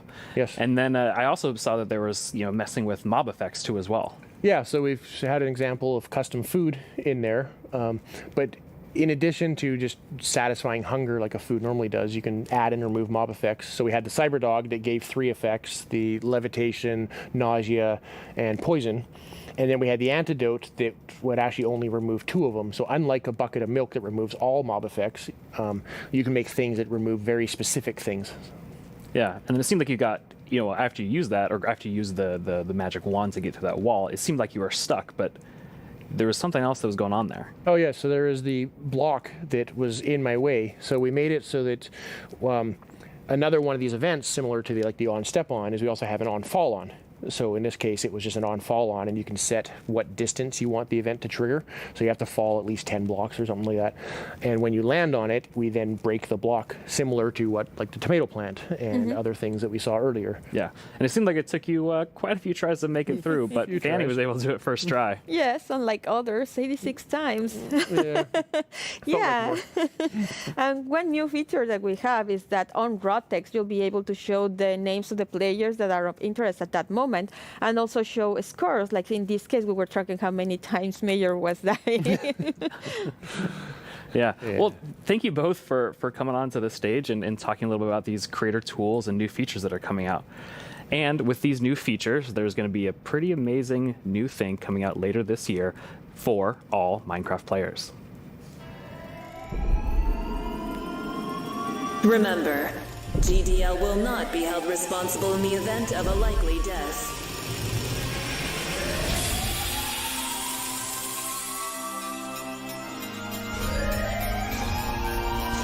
Your descent will begin in 3, 2, 1.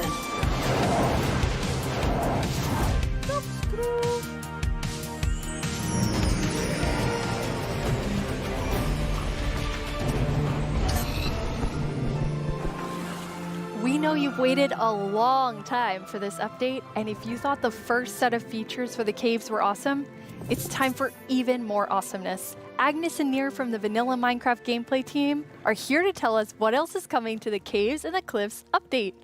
Hello, welcome. Hello. Hey. How does it feel? It's so amazing. It's so awesome to finally be able to share that with everyone. Yes, it feels great, and we have, looked a bit at tweets during the break, and we have some more tweets. We have more tweets. Yes. Wireless redstone. Oh of yeah. course. Yes.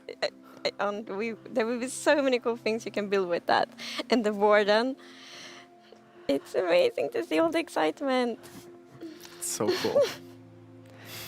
Nir, you recently joined the Mojang Studios team. Yes, I joined this year, but honestly, I'm not completely sure how that happened, and not just joining Mojang. I'm not really sure how I'm here in Minecraft Live, because like just last year I was home, glued to the stream.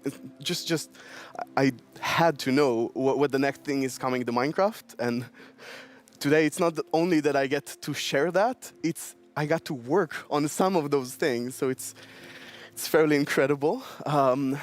But yeah, I've been developing games for a few years now, and more recently I've actually worked with this non-profit organization called Games for Peace, which is an amazing organization which basically uses games to promote peace. Like he takes kids from areas of conflict all around the world and sits them down to play Minecraft.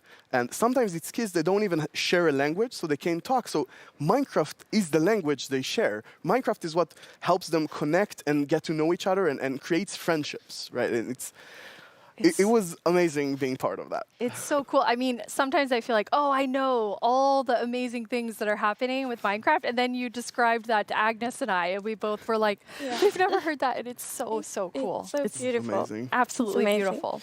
So in this update, you've been really looking at like filling out the caves even more. Yes, so there are even more things to show.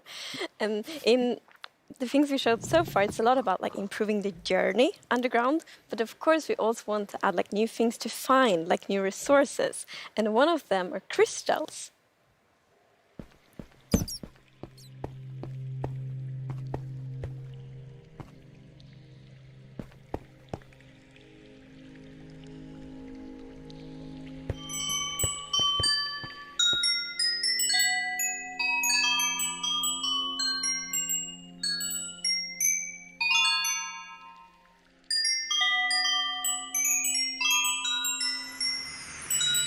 They're so beautiful. Yes, that the moment you turn the corner and you see that glowing thing, that's so, it's like incredible. The atmosphere in the crystal geode, it's like mystical. Yeah, they're so pretty. And we were thinking a lot about like what is the purpose for crystals in Minecraft? And one thing is like they should have a use, and we will talk more about one of the usages soon. But the other thing is a lot about just adding a lot to the experience of exploring. And we want them to be quite rare. So when you find them, it's really gonna be like magical, because they're just beautiful. And you know, when you walk on the crystals, you hear these sounds.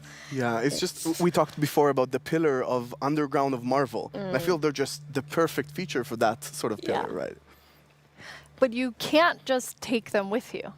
Right, so you can break the crystal plant we saw in the video, but they actually grow from a very special block. And that block is unobtainable. It's sort of like you think about spawners, right? You cannot just take it and put it in your base. It makes you go and build farms all around your world. And that also encourages you to create tunnels between them and find out ways of transferring those items from place to place. And I just love those sort of features that really encourage other gameplay in the game. As an explorer myself, I'm very excited about finding all of these. And you mentioned a usefulness to them. Oh, yeah. Yes. So from those crystal plants, you get crystal shards items, and you can actually use them to craft a telescope.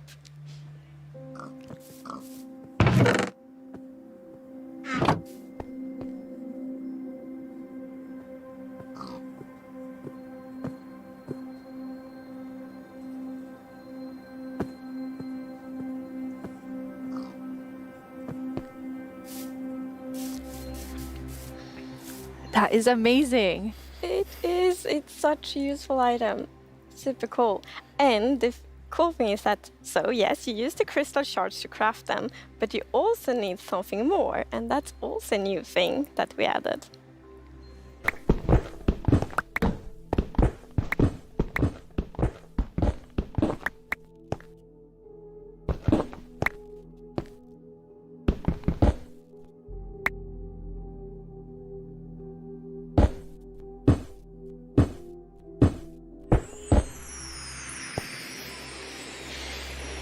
It's copper. That's amazing. Yes, it's new ore. And you saw the copper ore in the video. And a very interesting thing with the copper ore is that it generates in a different way. So normal ores often generate like an ore blob, but copper is different. So imagine that you are out mining and you see copper ore. So you're like, okay, I'm gonna mine the copper. And then you see some stone. It's like, they look a bit different. So you continue to mine. And then you find another copper ore. And you probably go like, okay, I think I found a copper vein. So we're actually adding ore veins to Minecraft. And like they really add so much to mining. It gets so interesting because it's kind of like following a trace when you mine. And they tie so well to the pillar we have about adding strategy to mining. Yeah. That's amazing. And you've personally wanted copper in the game since you maybe before you started? Yeah, you mentioned it once or twice. Well, maybe a few times. But yes, so I think I got inspired by the pretty copper roofs in Stockholm, and they are all green because we have so many like old buildings here. And we've actually added that mechanic to Minecraft as well. So you know, if you place a copper block, it will first be orange, but after a while, a pretty long time, it will turn green. And it's something, I think it's so cool, because it actually adds history to Minecraft. Because, for example, if you have a really old Minecraft world, then you can see on like a house and like, oh, the roof turned all green, and then you know that that house has been there for a really long time.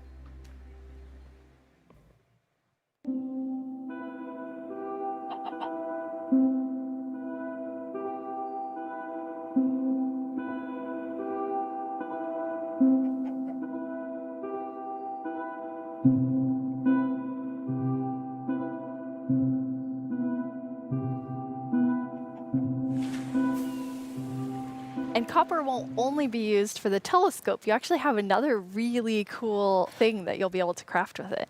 Yeah.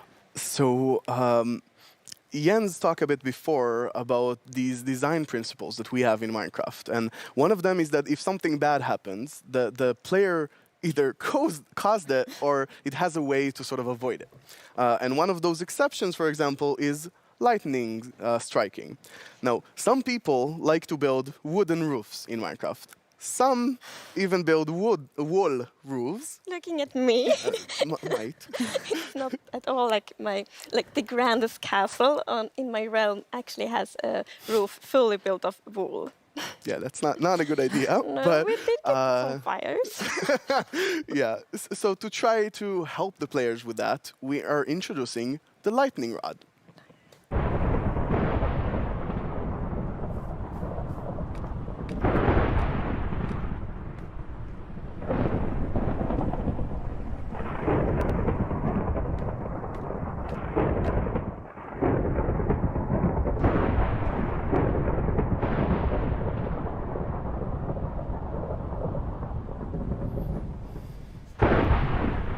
That is very useful for all the wool roofs out there. Yeah, I think this is a problem that happened to a lot of our players. Even personally, I had this peaceful game that I played with my partner, and it wasn't peaceful. And we went out and we were like looking at animals, collecting a few animals to our base, and we came back and our house was gone. And I was quite confused because I consider myself to be someone who knows a bit about Minecraft, and there are no creepers, there are no Endermen. So what happened? We figured that probably a lightning strike hit and burned down the house, and we were quite traumatized because we were not prepared for this. So I think this lightning rod is really going to help with that. Yeah, now you don't have to worry about that problem anymore. No, I'm gonna place like lightning rods everywhere on my wool roof. Good. Will be perfect. Good. Now, you've introduced a lot of things already, and players already have a lot of trouble with their inventory and the amount of items, but you have an idea for that. Yes. So as you know, we keep adding new blocks and new items all the time, and that do create a bit of an inventory problem. And we're aware of that, and we have actually been thinking quite a lot how we can solve it, because we want to have like a good gameplay solution. We want it to be balanced, and we actually have an item in this update that will be really helpful, and it's the bundles.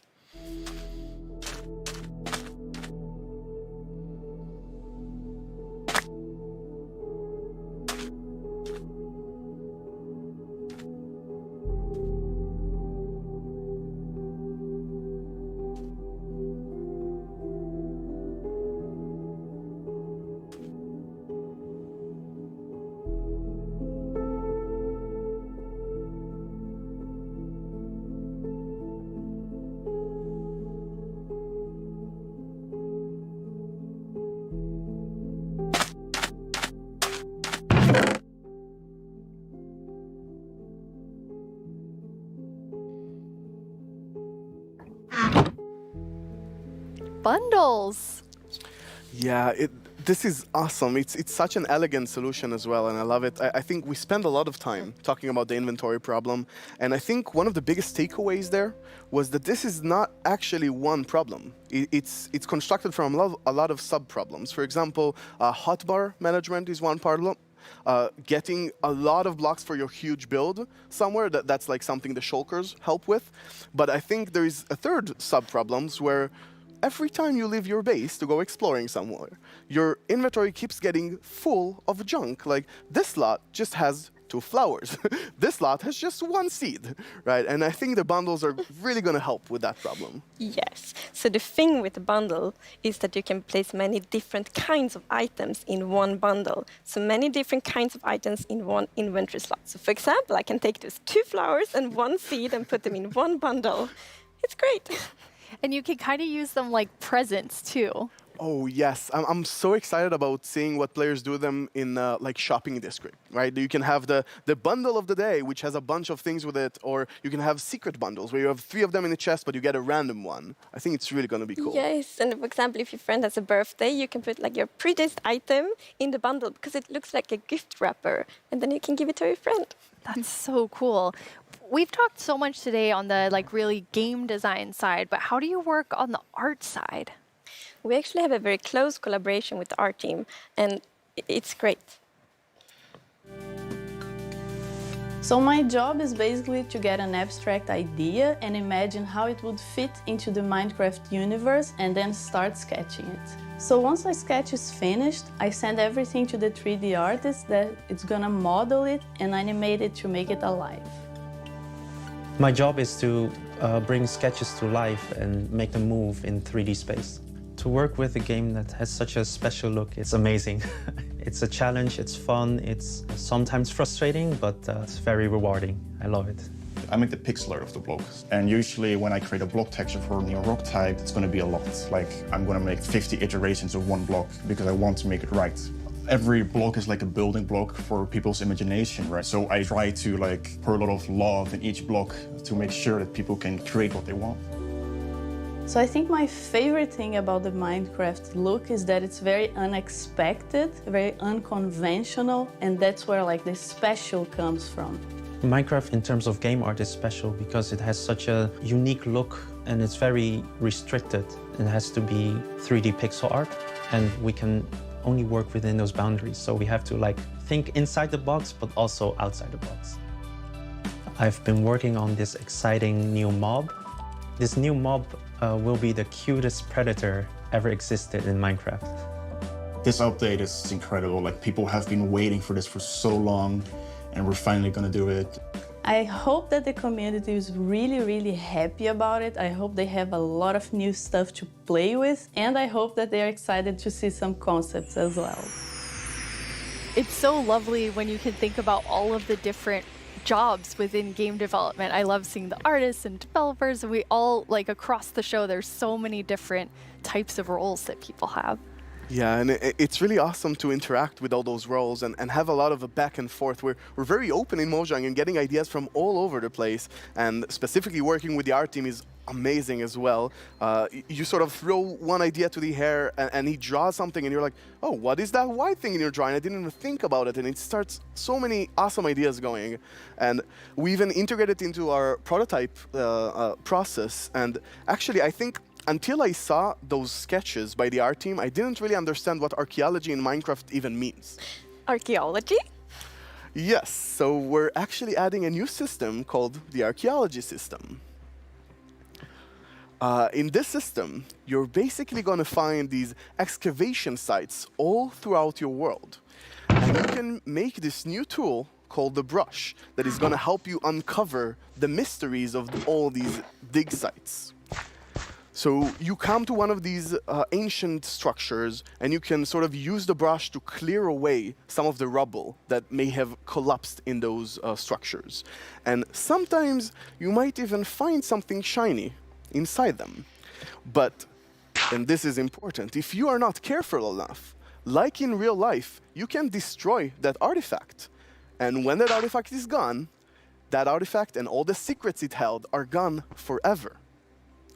But if you're careful enough, if you take your time and you're deliberate, you can get some of those hidden artifacts. And for example, here we got a ceramic shard, which is basically how whoever lived here used to tell and pass on their stories.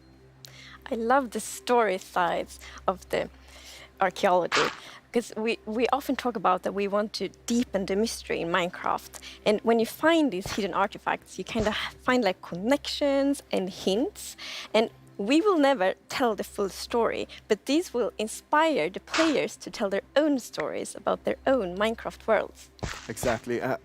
I think it's going to be really exciting to see what players do with them. For example, here we see an exhibition that someone built for this, where he can compare all the different clues he finds, right, and try to preserve whatever was down here, and he can compare what we found with whatever new thing, and sort of try to connect the pieces, right? And here we see those pieces connected in a clay pot, actually trying to reconstruct them back. And you can create that however you like. You can create your own stories or try to guess how those pieces used to connect. Yeah. It's also so fun to be very creative with these new pots, because you can put the shards in any way you want. Exactly, and when you're pleased with your creation, you can fire them up and you have your own painted clay pot. Pretty. So, Nir, is this programmer art still? Yeah, the art we're seeing is still work in progress, but I personally like the dragon. I think it's cute. Yeah, it didn't say programmer art isn't pretty. Yeah, you know, the problem is the artists are way too good. Yeah. Right? They just make us look bad. I don't know. archaeology is amazing. I mean, the excavation site is so incredible. I'm so excited about this. I've spent a lot of time about it, and I actually got to do a lot of awesome conversations with actual archaeologists from all around the world, and it's been. Honestly, I sort of feel like I got so passionate about it myself that their passion sort of stuck to me, and it was so amazing to learn more about this, and I'm really excited to see where it goes from here. And you have a dev diary coming out on our YouTube channel where you kind of explore all of the archaeology even more. Yeah, it's honestly really, really exciting. So I had so much fun with this, and I learned so much that I decided that it can't stop with me. So we're going to do a dev diary when we're actually going to talk to those archaeologists. And actually, we might even get to visit some interesting locations. That is amazing. Well, it feels very sad, but we're almost out of time. But we've been hinting at a new mob, like over the course of the show, like 3 or 4 times. So are you going to tell us about it now, Yes, please? now we're going to tell you. It's the cutest predator you will ever meet.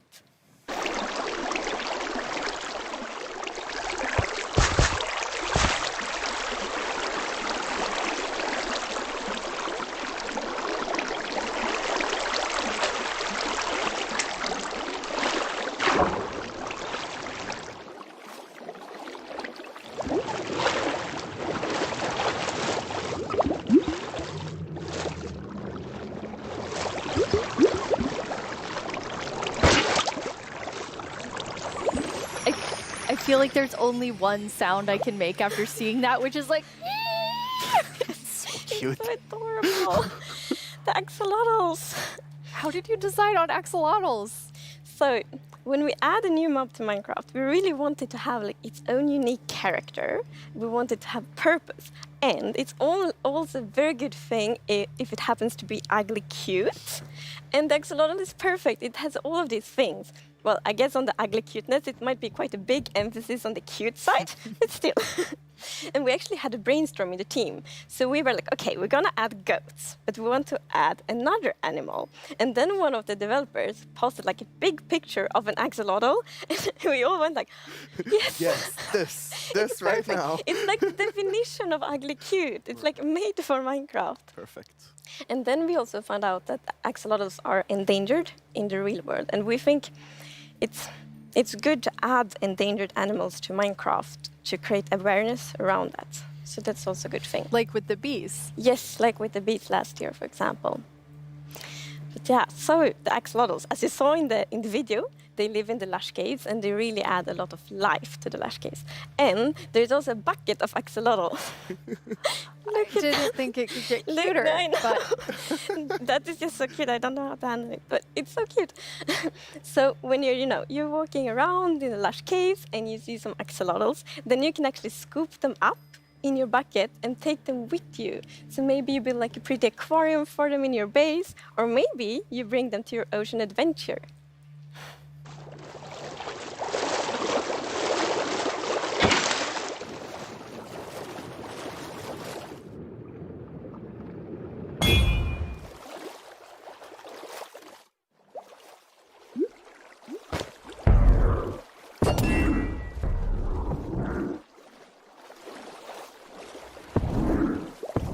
And now I see why you're calling them the cutest predator you'll ever meet. Exactly. So when you scoop them up in a bucket, you can actually create your own axolotl army, basically, and charge into the oceans with them, and they will help you fight various, well, they'll attack cute fish as well, but they'll help you fight the drowns and the guardians, and they're actually quite useful when fighting guardians because they have this special ability that whenever they take damage, they sort of play dead. And when they're playing dead, no mob will actually attack them. So they have this time to regen back, help, and then jump back into the fight together with you. And if you learn how to cooperate with them really well, they might even heal you during the battle. That is so cool. But, okay, so you added these 2 mobs that are like as different as possible with the warden and the axolotl. Yes. So this update is actually a lot about contrast, which is great because it creates like a dramatic player experience, which is so good. So we're like updating the highest heights of Minecraft with the mountains. We're updating like the deepest of the caves. We have this terrifying board and the cutest axolotl, and also in the caves, like the lush caves are very light and welcoming, and then the deep dark is like super scary and challenging. I guess we can't forget our little goat in there. Oh. It's kind of the in-between. Yeah, we shouldn't forget the goat. I guess it's in between. It is still very cute, but in between. No one can be as cute as the axolotl. No, I don't think so. Before we tell everyone the winner of the mob vote, let's take a look back at some of the exciting things that we've talked about today.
Before we get to our mob vote, I think there's one more question people are really going to want to know.